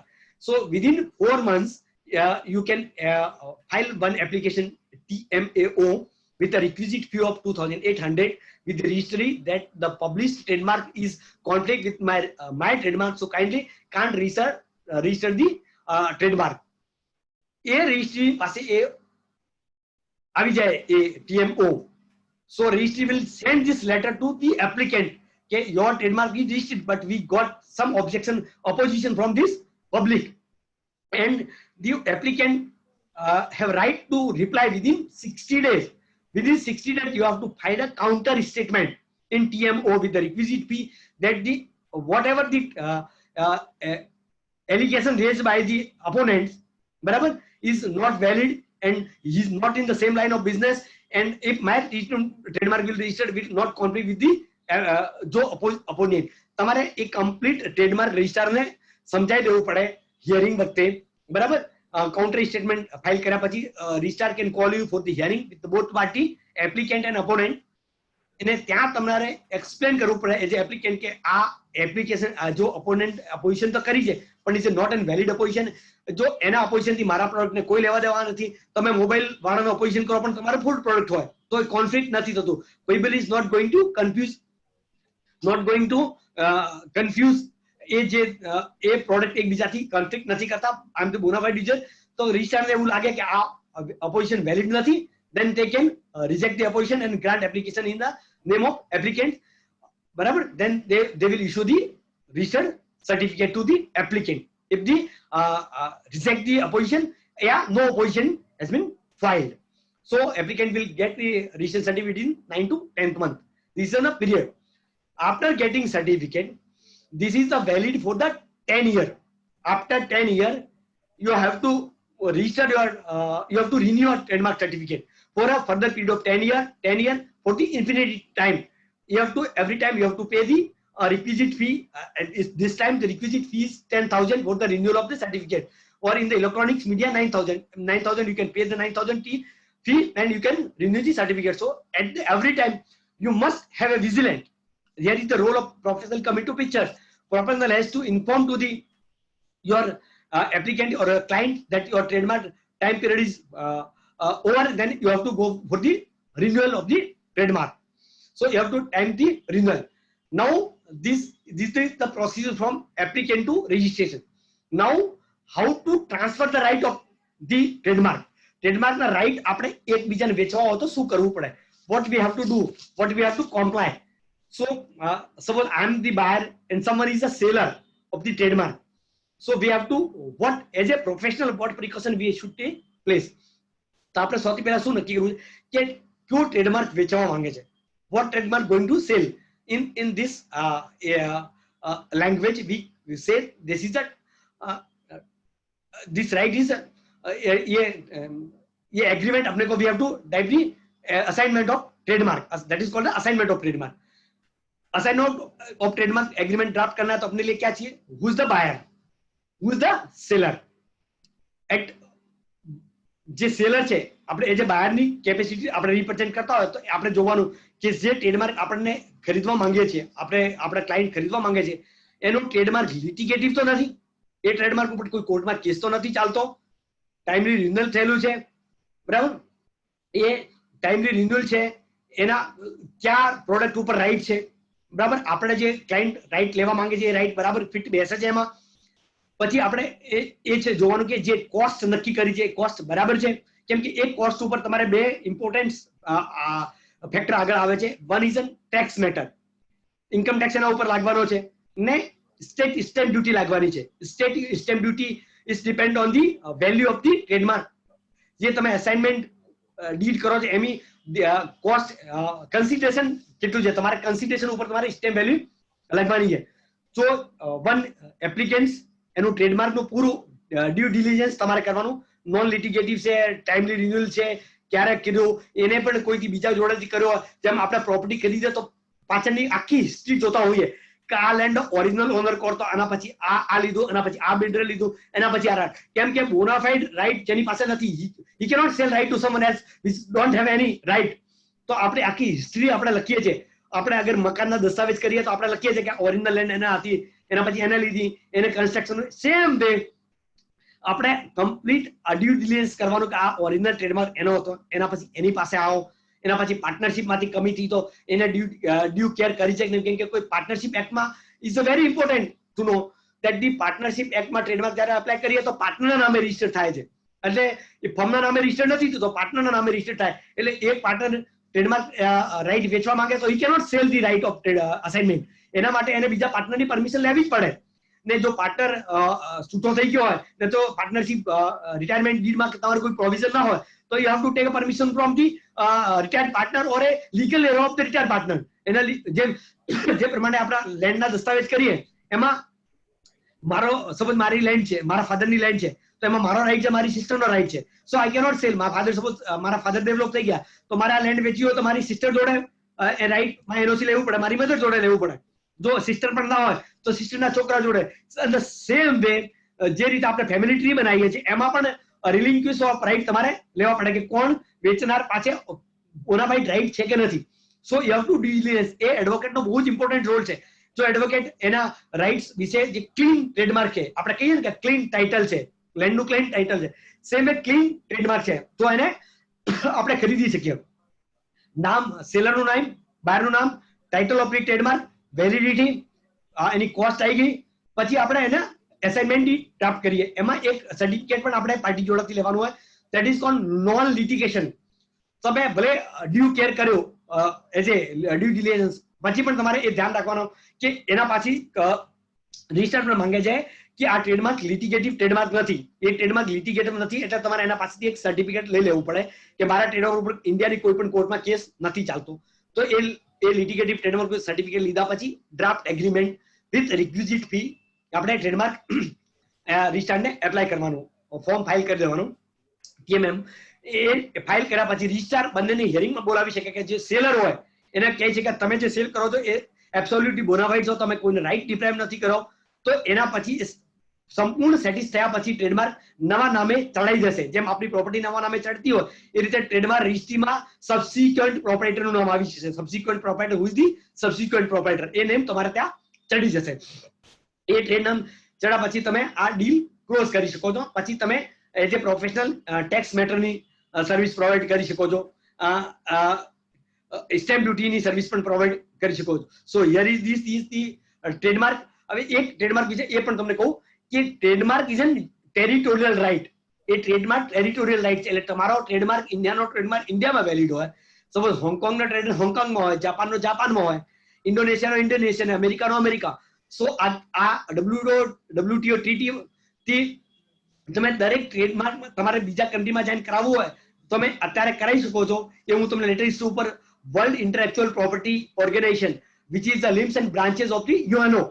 UNO મેં જે રીતે આપણે નામ સાંભળ્યું છે કે WHO world health organization, WTO world trade organization, સેવી રીતે same way there is a name WIPO, WIPO world intellectual property organization is an branches of united nation. જે રીતે આપણે અત્યારે બહુ જ સાંભળીએ છીએ કે WHO નું નામ સતત અત્યારે સમાચારમાં રહ્યો કોવિડના ટાઈમે કે WHO કોવિડના રોકવા માટે યા કોવિડથી વર્લ્ડને બચાવવા માટે કોઈ કર્યું નથી. એ રીઝન પ્રો ચાઇનીઝ હતો જે એનો WHO નો, ને America is threaten to stop the grant given to the WHO. WIPO is an one platform, mandate platform છે. આઈ વિલ લેટર ડિસ્કસ કે આપણે ઇન્ડિયાનો ટ્રેડમાર્ક વર્લ્ડમાં ક્યાંક કરાવો તો કેવી રીતે કરાવો એ હું ડિસ્કસ કરીશ બિફોર આમાં ટાઈમ પિરિયડના લીધે. હવે આપણે આ સપોઝ ફોરેનના કોઈ દેશને ઇન્ડિયામાં ધંધો કરવો હોય, ઇન્ડિયામાં એ યુઝ કરવો હોય તો એને ઇન્ડિયામાં એ ટ્રેડમાર્ક રજિસ્ટર કરાવવો પડે. જેમ કે મેકડોનલ્ડ્સ, પેપ્સી, કોકાકોલા, આ બધાના નામ ઇન્ડિયાના ટ્રેડમાર્ક રજિસ્ટ્રીમાં રજિસ્ટર્ડ છે એટલે ઇન્ડિયામાં ધંધો કરી શકે છે. So this is the process and procedure of the registration of trademark. Any question કોઈને, વિશ્વભાઈ કોઈને ક્વેશ્ચન છે ટ્રેડમાર્ક વિશે કોઈ પૂછવું છે? એ આશુતોષભાઈ છેલ્લે લઈ લઈએ આપણે ક્વેશ્ચન. હા, લાસ્ટમાં લેવાના છે? હા, લાસ્ટમાં લઈ લઈએ question. Okay, so this procedure is over. આશુતોષભાઈ એ પ્રોસિજર ઓવર થઈ કે ટ્રેડમાર્ક કેવી રીતે લેવાનો, એના રાઇટ કેવી રીતે સેલ કરવાના, એનું ટેક્સ એકાઉન્ટિંગ કેવી રીતે કરવાનું, એનું એકાઉન્ટિંગ કેવી રીતે કરવાનું. એ એકાઉન્ટિંગ પણ વેરી ઇમ્પોર્ટન્ટ છે. એકાઉન્ટિંગ વિશેષભાઈ, અને એકાઉન્ટિંગનું પણ આપણા પ્રોફેશનલનો રોલ આવે, as a chartered accountant role આવે કે આપણે ઇન્ટેન્જિબલ એસેટ્સને બેલેન્સ શીટમાં કેવી રીતે બતાવવાની, એની વેલ્યુ કેવી રીતે બતાવવાની, ડેપ્રિશિએટ કેવી રીતે કરવાની, એપ્રિશિએટ કરવાની. That is an very important. કેમ કે બેંક ફાઇનાન્સ પણ એના ઉપર કરે છે. એક બ્રાન્ડ ઉપર લોકો ફાઇનાન્સ કરતા હોય કેમ કે બધી જ મોટી લોનોમાં પૂરતી સિક્યોરિટી નથી લેતી, બરાબર. નોર્મલ લોન લેવા જાઓ તો 1.5 સિક્યોરિટી કવર માંગે છે, એડિશનલ સિક્યોરિટી માંગે છે, કોલેટરલ સિક્યોરિટી માંગે છે. પણ બિગ બ્રાન્ડ હોય નહીં તો કિંગફિશર ક્યારે દિવાળી થાય જ નહીં, બરાબર. જો પ્રોપર સિક્યોરિટી લીધું એના બ્રાન્ડ ઉપર ફાઇનાન્સ કરેલું, એના અમૂલ અત્યારે લોન અમૂલના પૈસા આપે તો બ્રાન્ડ ઉપર આપે છે, કેમ કે એના પ્રોડક્ટ સેલ ઉપર આપે છે. એટલે તમે એનું એકાઉન્ટિંગ પરફેક્ટ નહીં કરો તો એ બેન્કરને એઝ એ થર્ડ પાર્ટી જે એ ફિનાન્શિયલ સ્ટેટમેન્ટના યુઝર હોય એને લોસ જઈ શકે છે. એટલે accounting, tax matter, drafting of agreements, registration procedure, એટલે એ તમે શાંતિથી કરી શકો અને you will get the handsome amount. મારી એવી રિક્વેસ્ટ છે કે તમે પ્રેક્ટિસ નહીં કરતો પ્રેક્ટિસ ચાલુ કરો.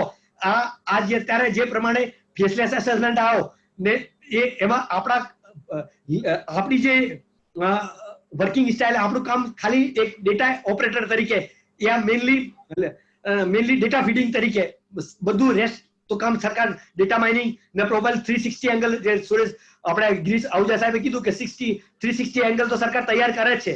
એટલે આપણે જે પહેલા જે રિટર્ન ફાઇલિંગના ફીમાં કામ કરતા હતા એ ફીમાં જો તો તમે કામ કરશો તો you will not be benefited, કેમ કે ક્લાયન્ટ કહે કે તમે કામ શું કર્યો અને તમારી એટલી ફી કેમ છે. I will give you one example, very good example. You know the Picasso નું નામ તમે કોઈ સાંભળ્યું છે. પિકાસો એક વર્લ્ડનો બહુ જ અદ્ભુત પેન્ટર હતો, બરાબર, ચિત્રકાર હતો. એની જેમ ઇન્ડિયામાં એમ.એ. ભૂષણ હતા, તે જે રીતે વર્લ્ડમાં પિકાસો હતો. અને પિકાસો ની પેઇન્ટિંગની એક્ઝિબિશન લાગતી હતી. દર વખતે પિકાસો જ્યારે એની પેઇન્ટિંગ સેલ કરવા જાય ત્યાં એક લેડીઝ આવતી હતી. એ લેડીઝ પિકાસોથી એટલી ફેન થઈ ગઈ કે જ્યાં જ્યાં પિકાસો પેઇન્ટિંગ સેલ થાય એ લેડીઝ ત્યાં પહોંચી જાય, બરાબર. ને પિકાસોને કહે, પિકાસો મને તમે થોડુંક શીખવાડી દો, તમે લાખો કરોડો રૂપિયા કમાજો આ પેઇન્ટિંગ સેલ કરીને. આપણને મળવું કે આ લાઈનોની કોઈ ઇમ્પોર્ટન્સ નહીં, પણ આ એમ.એ. ભૂષણ જે દોરે છે એ આ પિકાસો દોરે છે એની કોસ્ટ બહુ જ હોય છે. લોકો મોટા મોટા પૈસા વાળાના ઘરે તમે પેઇન્ટિંગ જોઈ લાગતું હશે કે આ પેઇન્ટિંગ ને આટલા બધા પૈસા. આપણે તો એ એમ.એ. ભૂષણને કહેતી, પિકાસોને કહેતી કે પિકાસો તમે મને એક ખાલી થોડું મને શીખવાડી દો તાકી મારી પણ જીવન સુધરી જાય. આ ધરતી પર હું આવી છું તો કંઈક અર્નિંગ કરી લઈએ. તો પિકાસે કીધું કે બેન એમાં ઇટ્સ નોટ સો ઇઝી. તો મને ભલે 2 મિનિટ લાગતા હોય પણ તમે નહીં કરી શકો. પણ એ બહુ જ પાછળ પડી ગઈ. તો ચલો કે કંઈ તમે શીખવાડો નહીં તો કોઈ નહીં, મને એવી પેઇન્ટિંગ દોરી આપો જેનાથી મને કંઈક ઇન્કમ મળી જાય. તો પિકાસો કીધું કે ચાલ કાગળ ને પેન લાય, પેન્સિલ લાય. એક કાગળ ને પેન્સિલ ઉપર એક ચિત્ર દોરે છે કે જે કાલે તું માર્કેટમાં જઈ સેલ કરી દેજે. એ ઘરે જાય છે અશુતભાઈ, આખી રાત ઊંઘતી નથી કે સાલા આ કાગળના ચિત્ર દોર્યા ઉપરથી એટલા બધા પૈસા કોઈ આપશે. પણ એને આખી રાત ઊંઘી નહીં, એ સવારે એક્ઝિબિશનમાં જાય છે, પેઇન્ટિંગ સેલની એક્ઝિબિશન, ને જઈને સેલમાં મૂકે છે. તો જે એના ખરીદદાર છે લોકોને આ તો પિકાસો બનાવી છે, એની $10 મિલિયન કોસ્ટ છે. એને વિશ્વાસ ના હોય કે ખાલી એકલા લાઈન મારવાના આટલી કિંમત હોઈ શકે. તો એ ફરીવાર પિકાસો પાસે જાય કે પિકાસો એવું તમે શું કરો છો કે તમારે આટલી લાઈનો કરો ને લોકો તમને એવું આપે છે. તો પિકાસો કીધું કે બેન જે મેં લાઈન દોરી છે ને એમાં મારી વર્ષોની મહેનત છે, બરાબર, એટલા માટે મને પૈસા મળે છે. એટલે હું કોઈ ચાર્ટર્ડ એકાઉન્ટન્ટ, એડવોકેટ બનવા માટે વર્ષોની મહેનત છે એટલે તમે ચાર્જ કરી શકો છો. તમે એના માટે રાતોના ઉજાગરા કરે છે, તમે ઘણી દિવાળી બગાડી છે, ઘણી નવરાત્રી બગાડી છે, એટલે તમે સીએ કે એડવોકેટ થયા છો. એને ખબર નથી કે ખાલી એક રિટર્ન ભરવાની એટલી કોસ્ટ. તો તમે ભરી શકતા તો ભરી દો. કે એટલા માટે તો તમે કોલમ જ સમજમાં આવતા હોય, આ કોલમ સમજમાં આવતા તો તમે અમારી પાસે છો. તમને એવું લાગે અમે બનાવી શકીએ, પણ એમે અમારી પાછળની મહેનત નથી જોતા કે અમે એની પાછળ કેટલો ટાઈમ આપેલો છે. So that is a good example for charging a proper amount. તમે પ્રોપર એમાઉન્ટ ચાર્જ કરો તો વાયબલ છે. નહીં તો જો જે પ્રમાણે જીએસટી ની ફી ચાર્જ કરે છે લોકો, જે પ્રમાણે ઇન્કમ ટેક્સ રિટર્નની ફાઇલ ચાર્જ કરે છે, એ કઈ વાયબલ નથી. We are not charging. અમે આઈપીઆર માં એવી રીતે કોઈ ચાર્જ નથી કરતા. We are charging properly. Proper fee charge કરીને પ્રોપર સર્વિસ આપીએ છીએ, without tension, without hesitation, without risk. પણ ઓનેસ્ટીથી કામ કરવાનું, કોઈ ખોટું કામ નહીં કરવાનું, બરાબર. ધીસ ઇઝ ધી ટ્રેડમાર્ક ને ટ્રેડમાર્ક ની વિશે. નાઉ આઈ કમ્સ ટુ ધી ઇન્ટેલેક્ચ્યુઅલ પ્રોપર્ટીનું બીજું પાસું જે છે પેટન્ટ. પેટન્ટ અગેન પેટન્ટ એટલા માટે છે કે આપણે બધા સાંભળીએ છીએ કે આવશ્યકતા આવિષ્કારની જનની છે. Necessity is a mother of invention કહાવત છે. કોઈ પણ દેશનું જ્યાં સુધી ડેવલપ નહીં થઈ શકતું, જ્યાં સુધી ત્યાં ઇન્વેન્શન ના હોય ત્યાં સુધી ડેવલપમેન્ટ ના થાય. કેમ અમેરિકા ડેવલપ છે, ઇઝરાયલ ડેવલપ છે, ફ્રાન્સ ડેવલપ છે? ત્યાં ઇન્વેન્શનને પ્રોટેક્શન મળ્યું છે. Not only protection but promotion. સરકાર એને પ્રમોટ કરે છે, તમને તમારા રાઇટને પ્રોટેક્ટ કરે છે. એ ગ્રાન્ટ આવે છે, સબસિડી આપે છે, તમારા રાઈટને મોનોપોલી રાઈટ આપે છે કે તમે જો સપોઝ આ પ્રોડક્ટ બનાવશો યા આ સપોઝ યંત્ર બનાવશો યા તમે કોઈ ટેકનોલોજી ડેવલપ કરશો તો તમે ટેકનોલોજી ઉપર તમને મોનોપોલી રહેશે. સો ધ પેટન્ટની ગ્રાન્ટ થાય 20 વર્ષ સુધી મોનોપોલી રહે. એ 20 વર્ષ સુધી કોઈ એનો બીજાને યુઝ કરવા ના દે. એ 20 વર્ષમાં કોણ કમાય? જેને પેટન્ટ ડેવલપ કર્યો હોય યા પેટન્ટ ડેવલપ કરવાની કેપેસિટી ના હોય તો એ લાયસન્સ કોઈને આપી દે, એને વધારે પૈસા કમાવા હોય તો પોતે મેન્યુફેક્ચરિંગ કેપેસિટી ધરાવતો હોય તે પોતે રાખે. જે પોતે મેન્યુફેક્ચરિંગ કેપેસિટી ના ધરાવતો હોય તો બીજાને લાયસન્સ આપી દે.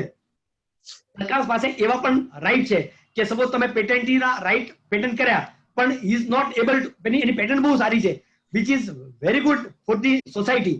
એને કોઈ સપોઝ કોરોનાની દવાઈ બનાવી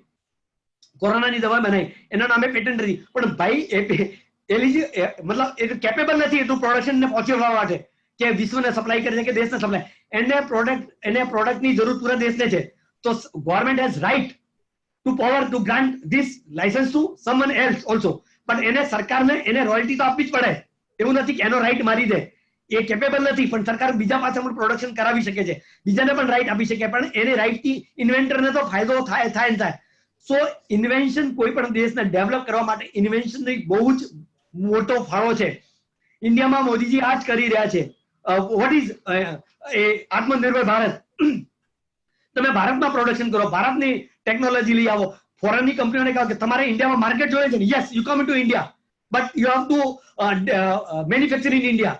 મારા દેશના લોકો પ્રશિક્ષિત થાય, મારા વેપારીઓને ફાયદો થાય, મારા લોકોને રોજગાર મળે તો આ પ્રોડક્ટ થાય.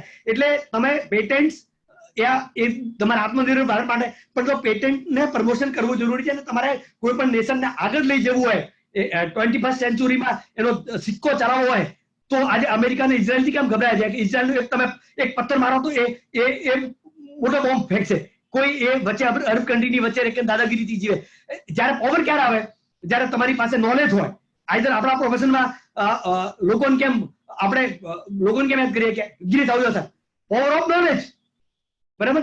આઈધર તમે પાવર ઓફ નોલેજ હોય યા પાવર ઓફ પ્રોડક્ટ હોય યા પાવર ઓફ ઇન્વેન્શન હોય એ તમારી પાસે હોવો જોઈએ. અને પેટન્ટ કોનું થઈ શકે? Patent which is new to the world, બરાબર? તમે જગજાહેર it should not be obvious product. Obvious એટલે આખા ગામને ખબર હોય કે પંખો રાઈટ ફરતો હોય, કાર આગળ ચાલતી હોય, એ કોઈ પેટન્ટ ના કહેવાય. પેટન્ટ એવી હોય જે કોમર્શિયલ પ્રોડક્શન કરી શકતા હોય, લોકોને એનાથી ફાયદો થાય, સોસાયટી માટે બેનિફિશિયલ હોય, કોમર્શિયલ પ્રોડક્શન થઈ શકતું હોય, બરાબર? તો એને પેટન્ટ ગ્રાન્ટ કરે ને પેટન્ટનો પીરિયડ 20 યર રહે. So now it is an patent. Patent માટે પણ સેમ વે પ્રોસિજર આ છે. એપ્લિકેન્ટ હોય, એનો ઇન્વેન્શન શું હોય કે ઇન્વેન્શનની કમ્પ્લીટ ડિટેલ હોય, એની સિક્રેટ બધું સરકારને આપી દેવું પડે. કેમ કે એ મેં તમને એક ઉદાહરણ આપ્યું હતું કે વેદ હકીમ મરી જાય એ જો આઈડિયા આના છોકરાઓને ના આપે કે કોઈને બીજાને ના આપે તો એની સાથે એ પેટન્ટ એની ઇન્વેન્શન પણ મરી જાય.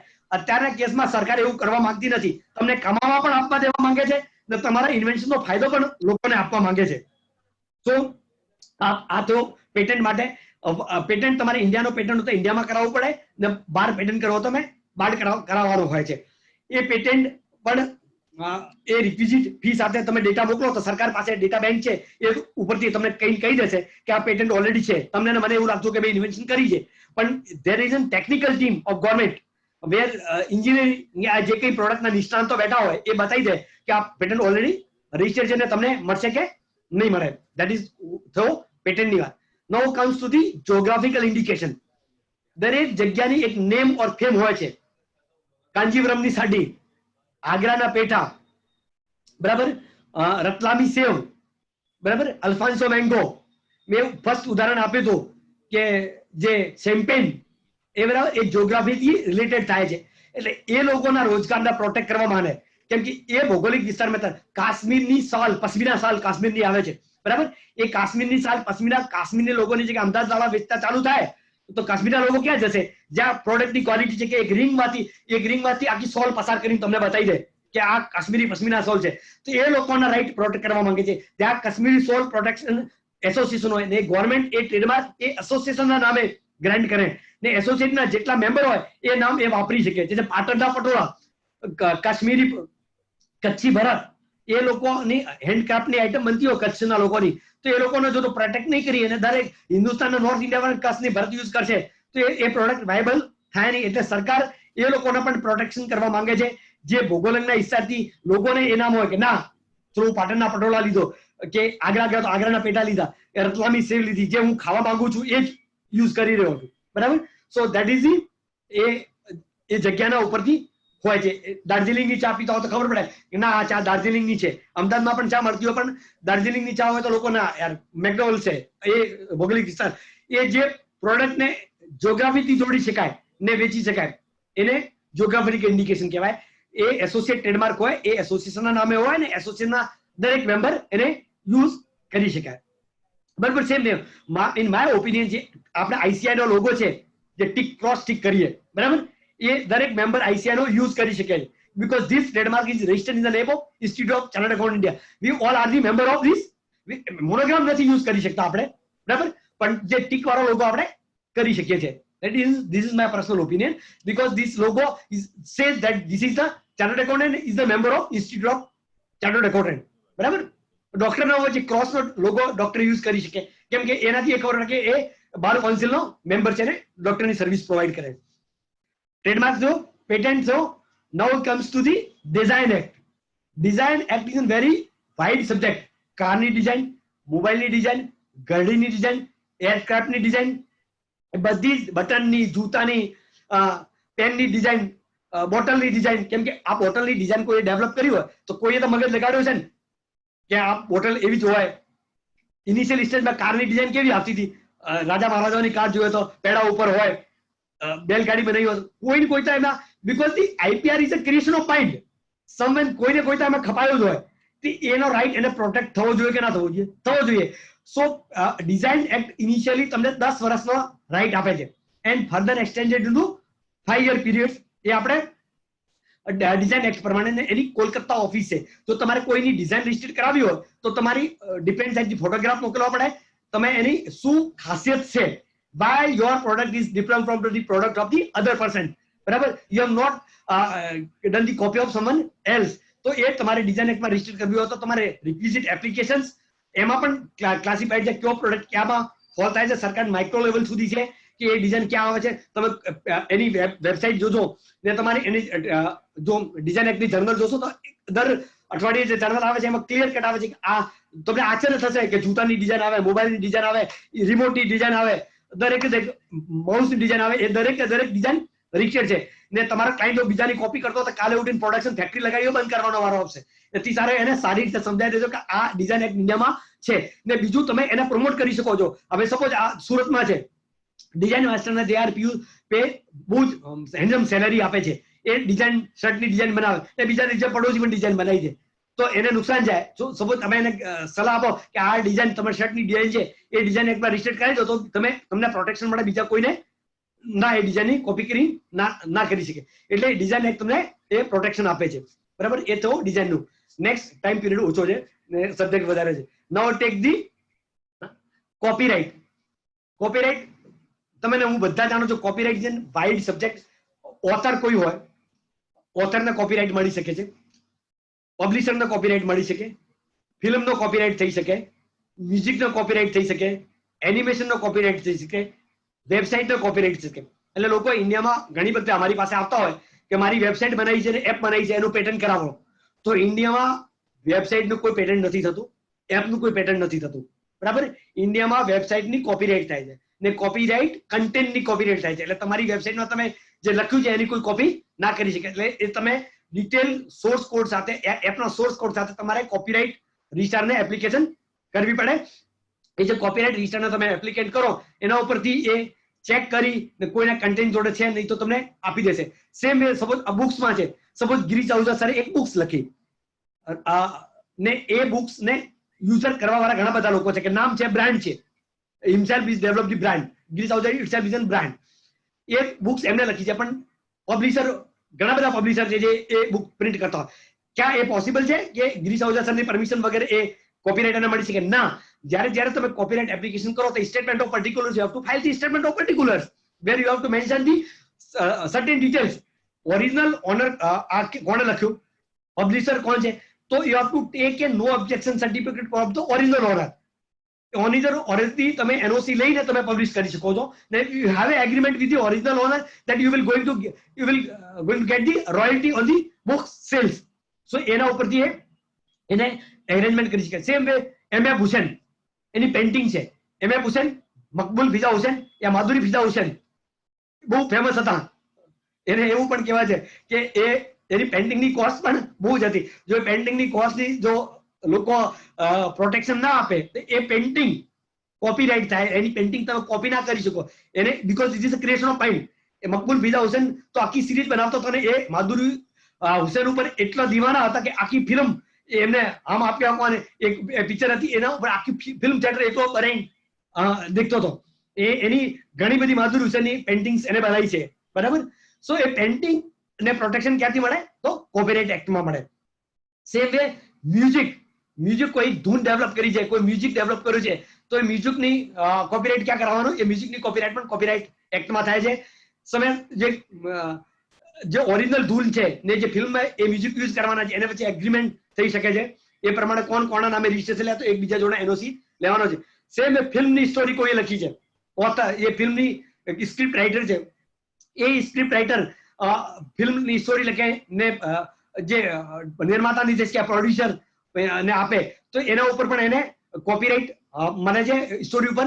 યા પછી ફિલ્મ વાળો લેવું હોય તો એ એના પાસેથી એનઓસી લઈને આ પૈસા ચૂકવીને ખરીદી શકે. રાઈટ. તો that is in copyright. Patent, copyright design આ ત્રણ થયા. નાઉ ટાઈમ વિશેષભાઈ 10 મિનિટ ટાઈમ છે તો આઈ વિલ 5 મિનિટ હું તમને બતાવીશ કે what is the intellectual property ઓર્ગેનાઇઝેશનના જે વાઇપો છે, વાઇપો પ્લેટફોર્મ શું છે? Platform is an branches of the united nation. United nation 196 country છે. બરાબર.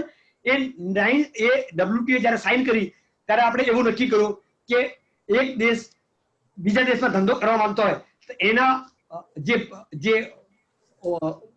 ઇન્ટેલેક્ચ્યુઅલ પ્રોપર્ટી રાઇટના ઓનર છે એના રાઇટ એક બીજા દેશમાં પ્રોટેક્ટ થવા જોઈએ. નહીં તો અત્યારે સપોઝ મારે જાપાન ટ્રેડમાર્ક કરાવવો હોય તો I have to retain a lawyer in Japan. એ જાપાનના લો પ્રમાણે એને એપ્લિકેશન કરે. બરાબર. એ એપ્લિકેશન કરીને એક્ઝામિનેશન કરે તો કોસ્ટ બહુ આવે છે એક બીજા દેશમાં એપ્લિકેશન કરવામાં. પણ world international platform is N very cost effective platform જ્યાં આપણે અમદાવાદમાં બેઠા બેઠા વર્લ્ડમાં ક્યાંય ટ્રેડમાર્ક કરાવી શકીએ છીએ. એ બસ વાત એટલી છે કે એ જે આપણે કરાવવા માંગીએ છીએ એ મેમ્બર વાઇપોનો મેમ્બર હોવો જોઈએ. બરાબર. એટલે suppose I would like to register trademark in Hong Kong, Japan, Singapore, America and Australia. So I can apply to the trademark office at Ahmedabad. That is called origin of the trademark. Suppose મારે ઇન્ડિયાનો trademark ઇન્ડિયામાં register હોવો જોઈએ. That is the first condition. And I have to apply it in the country of origin. The country of origin में application કરીએ એમાં જે કન્ટ્રીમાં તમારે કરવી છે single application with multiple countries. બરાબર. એ ફી એક જ લાગે સિંગલ એપ્લિકેશનની સ્વિચ ફ્રેન્કમાં. એ જે વાઇપો પ્લેટફોર્મની ફી લાગે ને પછી જુદા જુદા કન્ટ્રીની ફી તો લાગવાની જ છે. જે દેશના જ્યાં ફી છે એ ફી પ્રમાણે સ્વિચ ફ્રેન્કમાં તમે ગણી ને એ વર્લ્ડ ઇન્ટેલેક્ચ્યુઅલ પ્રોપર્ટી ઓર્ગેનાઇઝ વાઇપો એટલે મેન્ડેટ પ્લેટફોર્મ છે એ ત્યાં આપણે એપ્લિકેશન કરી શકીએ. પછી આપણે જ્યારે એપ્લિકેશન વાઇપો પ્લેટફોર્મ ઉપર કરીએ એ એપ્લિકેશન કન્ટ્રી ઓફ ઓરિજિનમાં જાય ને ત્યાંથી એ જે કન્ટ્રીની એપ્લિકેશન હોય એ કન્ટ્રીમાં એને મોકલી દે. ત્યાં એ કન્ટ્રી તેના લો પ્રમાણે, કેમ કે લો તો લગભગ બધાના હાર્મોનિક છે, કેમ કે WTO પ્રમાણે G5 કન્ટ્રી છે એના લો ની નીચે એ બધા જ લો બની ગયા. તો you cannot make a law contradict to the WTO agreement. એટલે તમે યુ આર એબાઇડ કે તમારે કરવું જ પડે. કેમ કે જ્યારે મનમોહનસિંહ હતા ત્યારે એ લોકો ધમકી આપી હતી આપણને કે જો તમે WTO ને સાઇન નહીં કરો તો તમારી સાથે વર્લ્ડમાં કોઈ બિઝનેસ નહીં કરે. You cannot import and export. So વર્લ્ડમાં એ WTO આવ્યા પછી તમારે લો કોન્ટ્રાડિક્ટરી તો હોતા જ નથી. એટલે તમારે એ લો પ્રમાણે એ જે દેશની કન્ટ્રીમાં જશે જે દેશમાં લો પ્રમાણે એ ટ્રેડમાર્કને એક્ઝામિનેશન કરે. એક્ઝામિનેશન કરીને તમારી પાસે નેટના માધ્યમથી આવે. યુ કોમ્પ્લાય ને you pay the requisite fee without doing substantial amount of expenses. કેમ કે આપણે અત્યારે હું જો કરું છું ઘણા બધા એ આફ્રિકન કન્ટ્રીઝ છે ત્યાં એ ટ્રેડમાર્કની આશુતોષભાઈ બહુ જ છે. આપણે વિશે આ તો 10,000 ટ્રેડમાર્ક 9,000 10-20-25,000 પતી જાય. ત્યાં સર્ટિફિકેટના 50,000 કોસ્ટ છે. એટલે અંડર ડેવલપ કન્ટ્રીઝમાં તો ફી પણ બહુ જ છે ને. અંડર ડેવલપ કન્ટ્રી જયારે WTO સાઇન થયું ત્યારે સામે એમને માર્જિન પીરિયડ 20 વર્ષ આપ્યા હતા. ડેવલપિંગ કન્ટ્રી એટલે ઇન્ડિયાને એ લોકોને 10 વર્ષ આપ્યા હતા કે તમારે ઇન્ટેલેક્ચ્યુઅલ પ્રોપર્ટી લો 10 વર્ષ સુધી વર્લ્ડના પ્રમાણે ચેન્જ કરી દેવાના. You cannot contradict to the law of world. But એ લોકોને જો અંડર કન્ટ્રી ડેવલપમેન્ટ જેના 20 વર્ષ આપેલા હજી એ લોકો એ લોને ચેન્જ કરે છે અને દરેકે દરેક કન્ટ્રીની વેબસાઇટ છે. એટલે મારે કહેવાનો મતલબ કે નાઉ ધેર ઇઝ અ વાઇપે platform is available where you can તમે WIPO ઉપર જઈને સર્ચ કરશો તો તમને કયા દેશમાં ટ્રેડમાર્કની કેટલી ફી છે એના કેવી રીતે ઓપ્ટેન કરે છે એની વેબસાઇટ તમે બતાવશે. એટલે everything is available on the net. So it's an અને મારે અલ્ટિમેટલી મારા પર્પઝ જે હતા કે professional opportunity intellectual property right એટલે તમારે પ્રોફેશનલી બહુ જ ઓપોર્ચ્યુનિટી છે બરાબર. એડવોકેટ તો ડાયરેક્ટ તમે એટોર્ની તરીકે પણ ત્યાં રજિસ્ટર્ડ થઈ શકો છો. So please go and register and do practice. It is my humble request to start the practice in intellectual property right. With this, I comes to presentation of my end and I welcomes to the suggestion and welcome to the any questions you have in your mind. Please raise the question.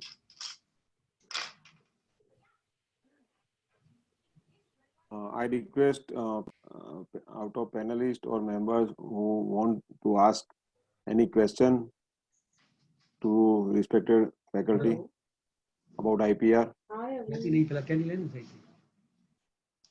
Hello कैसे हो? Sir, I have one question. बोलो sir. Sir, I just want to know that if we have obtained any trademark registration or patent registration, then is it any renewal criteria for Yes, trademark? yes. देखो patent 20 year, then open to all public. Design 10 year and further period for 5 years. Copyright lifetime of the author plus 60 year. So longest period. Suppose you have printed one book. So in your lifetime, full time you are the member and thereafter 60 year. Trademark initial period of 10 year and the further period of 10 for the infinitive time. So whatever trademark registration or approval we are getting, that is only for 10 years only. 10 year only. Further you have to go for the trademark you have to go for the further 10 year. Every time you have to pay the renewal fee. And sir, another question I want to ask about trademark, that after issuing trademark certificate, if authority wants to cancel trademark registration anytime in between, so they have a right or they cannot do that. No. There is a provision of rectification of mark. Rectification of mark is a cancellation of the registered trademark. Is a long process with a due care. Because you gone through all process, your trademark is registered, you start the product, you cannot cancel. But in the case of fraudulent misrepresentation, તમે કર્યું છે તો એપીલેટ tribunal એને તમે એપીલેટ tribunal છે એને cancel કરી શકે પણ બહુ rare circumstances you have to go to appellate tribunal board and they can cancel the registration. So it's very difficult to cancel the registration now. Yes sir, please. Sir એક question એ રીતનું હતું કે એક કે છે ને એક ભાઈ છે અમારા એટલે મિત્ર એમને જે આપણું પેટન્ટ એટલે લીધેલું છે એમને પહેલા 10 વર્ષનું લીધું હતું ને રિન્યુઅલ એમને 5 વર્ષનું કર્યું પણ એમનું 5 વર્ષનું રિન્યુઅલ જે પત્યું ત્યાં સુધીમાં હજુ એમનું પ્રોપર પ્રોડક્શન અથવા તો પ્રોપર જે હતું એમાં બી ચેન્જીસ આવ્યા. હવે એમને પેટન્ટ લીધેલી હતી એ પેટન્ટ લીધા પછી હવે એમને નવી પેટન્ટ મૂકવાની કે એની જ પેટન્ટની અંદર આપણે એડિશનલ પેટન્ટ નવી કરી already one certificate patent registered already patent register તમારું થઈ ગયું બરાબર એ ફ્રીમાં તો રહેવાની જરૂર નથી પણ એ તમને ટાઈમ પીરિયડ તો એટલો જ છે આશુતોષભાઈ કે 20 વર્ષથી વધારે તમને નહીં ભણે. હા પણ એટલા જ માટે કારણ કે એમને જે આગળનું 10 વર્ષનું જે અર્નિંગ કરવાનું હતું હમણાં જે તમે એટલે જ મેં તમને એક ઉદાહરણ પણ આપ્યું કે તમે કોરોનાની દવાઈ બનાવી મૂકી રાખી તો સરકાર suo motu can give patent to someone else કે તમે આ દવાઈનો યુઝ કરો પણ એઝ અ સોસાયટી એટલા કેમ કે પેટન્ટ એને જ મળે જેનું કોમર્શિયલ પ્રોડક્શન થઈ શકે સોસાયટી એટ લાર્જ બેનિફિટ થાય તો જ પેટન્ટની વેલ્યુ છે. તમારે કોઈ પેટન્ટની કોઈ વેલ્યુ નથી જો જેની કોઈ કોમર્શિયલ વેલ્યુ જ નથી હોતી તો રજિસ્ટર્ડ જ નહીં થાય. આપણે જે સમજીએ કે આઈપીઆર એક્ટ ની અંદર કે ભાઈ આગળના 10 વર્ષ કે 20 વર્ષ એને એકચ્યુઅલમાં મોનોપોલી બિઝનેસ કરવા માટે 20 વર્ષ સુધી આપે 20 વર્ષ એક જેને પીરિયડ મળે છે પણ એ પીરિયડમાં આગળના 10 વર્ષ તો એને બેકાર ગયા કારણ કે આગળ જે આરએનડી એનું ચાલતું હતું એને એકચ્યુઅલમાં સેકન્ડ ફેઝમાં વધારે સક્સેસ ગયું તો એ સિચ્યુએશન ની અંદર એને 20 વર્ષથી વધારે નહીં આપે. ઓકે કોઈ એની અંદર એ રીતે ખરું કે બીજું 5 વર્ષ એડિશનલ આપણે લઈ શકીએ કોઈ પ્રોવિઝન કે કશું. નહીં સર એ શું કે છે કે એની અંદર પેટર્નમાં રેક્ટિફિકેશન થઈ શકે કે રિવાઇઝ પેટર્ન થઈ શકે? Rectification here is the meaning of rectification is the cancellation of the mark. બરાબર, પેટન્ટમાં તો કોઈ કેન્સલેશન ના થાય, કે પેટન્ટ ડ્યુ કેર પછી ગવર્મેન્ટ આપે છે. એમની આખી ટીમ છે, પીસીટી વીસીટી બધું જોઈને એકથી એક ટેકનિકલ છે, તમે પૂછો તો તમારે 50 ક્વેરીઝ આવશે. બરાબર, એ ઇન્વેન્શન આખા ડેટા બેંક છે, એ ડેટા બેંકની કોસ્ટ છે. તો મારા હિસાબથી પેટન્ટમાં તો રેર ઓફ ધી રેરેસ્ટમાં કેન્સલેશન આપતું હોય, પણ ટ્રેડમાર્કમાં કેન્સલેશનનો એક કેસ મારા 25 વર્ષના પ્રેક્ટિસમાં આવ્યો છે. બરાબર, જે ફોર્ડરન્ટલી સરકારને એવું લાગ્યું કે ટ્રેડમાર્ક એને મળી ગયો છે, પણ સરકારથી પબ્લિશ કરવાનું રહેવાઈ ગયું, એટલે જનરલ પબ્લિશમાં ભૂલ થઈ ગઈ, એટલે એ કેન્સલ થયો. બાકી તો નોર્મલી કેન્સલ નથી થતો. એટલે Sir, આને another- ત્યાં another- એના કેસ એ કેસની અંદર તો તમારે રિવાઇઝ પેટર્ન કરાવી દેવી જોઈએ બીજા પ્રોડક્ટની પણ. એવી રીતનું બીજી પ્રોડક્ટ ના થાય એની અંદર વિશેષ પ્રોડક્ટ સેમ છે, એના ખાલી ફીચર્સ એની અંદર એકચ્યુઅલમાં એટલે જે extra R&D feature થયું, એટલે invention R&D નથી થઈ ને, થયું. invention Invention નથી, એ તો એડિશન છે, એટલા જ મળે કે એડિશનલ feature. 5 વર્ષ મળે કે કેમ એમ. Sir, another question I just invention કરી એ કમ્પ્યુટરના મોડેલ ચેન્જ કર એવું તો. બરાબર, so there is no further invention. sir, yes please. another question I want to ask about valuation of brand means uh, the procedure is related to valuation of shares of private limited company, or it needs to be certified by some valuation experts, or what is the requirement for the valuation of brand?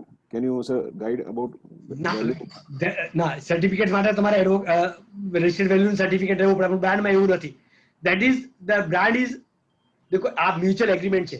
આ suppose કાર્તિકેયભાઈને ખરીદવાનું છે અને મારે વેચવાનું છે. બરાબર, સો ગવર્મેન્ટની એવું કોઈ રિસ્ટ્રિક્શન નથી, મારે વેચવાનું છે અને તમારે લેવાનું છે. તો we arrived at certain valuation. બરાબર, with the help of the professional, with some document supporting documentary evidence. But એ કઈ સર્ટિફાઈડ વેલ્યુ કરાવવાની જરૂર નથી. મારે વેચવું છે ને મને પ્રાઇસ બરોબર નથી મળતી, તો હું વેચી શકું છું, કેમ કે એવું જંત્રી રેટ તો છે નહીં. ઇન્ટરનેટ બાકીમાં તો જંત્રી રેટ અમારથી તમે નીચે બેઠો તો ઇન્કમ ટેક્સ બંને લાગે, 50 પરચેઝર લાગે ને સેલર લાગે. બટ ઇન કેસ કેવું કોઈ જંત્રી રેટ છે નહીં, ક્યાં બ્રાન્ડની કેટલી વેલ્યુ છે, totally depend on the cell yeah any reputation છે. હવે ટાટા ગ્રુપની રેપ્યુટેશન $19.6 બિલિયન છે. એ કોણે કરી છે? કે બ્રાન્ડ ફાઇનાન્સ ઇન્ડિપેન્ડન્ટ ઓથોરિટી છે, એ વેલ્યુએશન કરતા રહે છે બ્રાન્ડની. સપોઝ LIC ની જે બ્રાન્ડ વેલ્યુ $7.3 બિલિયન. LIC 6 ડેકેડથી ઇન્ડિયામાં કામ કરે છે. તો એનું નથી, એ વેચવાના સેલરના એના ઉપરથી ડિપેન્ડ કરે, કેમ કે ફિક્સ રેટ કરે તો કોઈ સામેવાળું લે જ નહીં એ વેલ્યુએશન. સપોઝ મારે તમારે મ્યુચ્યુઅલ એગ્રીમેન્ટથી વેચવાનો છે, પણ અંડર વેલ્યુ ના કરી શકે, એ તમે બોનાફાઇડ તો કશું ના થઈ શકે ને sir. okay? Okay, anybody wants to ask any question? Otherwise, we will proceed for the, Ramesh because we bhai, are running out of time. So, fantastic lecture, and sir, I must tell you that you are a very honest and a very generous person by heart, because the way you have given lecture and the way you have explained the object of doing IPR practice, the vision to do IPR practice, and why it is necessary for advocate and chartered accountant, and you have very explain the procedure of getting trademark, patent. So it's a very honest lecture, I must say, and thank you very much, sir, for giving your valuable time. Now I request Honorable Joint Secretary of Income Tax Bar Association, Ahmedabad, Sri Dhruven B. Mehta, to give vote of thanks for our expert faculty. Thank you, Karthik bhai. I, on behalf of AGFTC and all other joint association, extend a very heartily vote of thanks to our eminent speaker, Sri Purushottam Khandelwalji, for sharing his knowledge with us. Purushottam bhai, હવે મને chance મળ્યો છે, so I really want to say thank you. Thank you, Dhruvesh bhai. Thank you. Thank you for your support in today tax conclave, and especially in matter of Girish Ahuja sir. We couldn't have done it without you, sir. Always ready, sir. I'm ready for Thank you, sir, for that. IT bar and any association. આપણે society માટે કામ કરીએ એવું મારી ઈચ્છા કે દરેક, હા, કોઈ રિસ્ટ્રિક્શન નથી sir. Thank you, sir. I also want to say thank you to all our joint association, namely Income Tax Bar Association Ahmedabad, the Tax Practitioner Association Nadiyad, the Bhavnagar Income Tax Bar Association, Jamnagar Tax Consultant Association, the DISA Tax Bar Association, and Income Tax Bar Association Mehsana. And finally, to all the wonderful participants who have turned up in such great numbers. Thank you so much for your cooperation. Once again, I thank you all for your cordial cooperation. Thank you. Thank you for giving an opportunity. Thank you, sir. Thank you, sir. Thank you, Purushottam. Purushottambhai. Thank you, Dhruvin bhai. Once again, thank you very much, sir, for giving your kind knowledge, wholehearted knowledge, and explain us everything about IPR. So we'll definitely indulge ourselves in this practice. Well, that at we any time, promise. I will free of cost will provide service, no problem. Thank you, sir. We know that. Thank you, sir. So, friends, we are ending this meeting. Thank you so much. Thank you.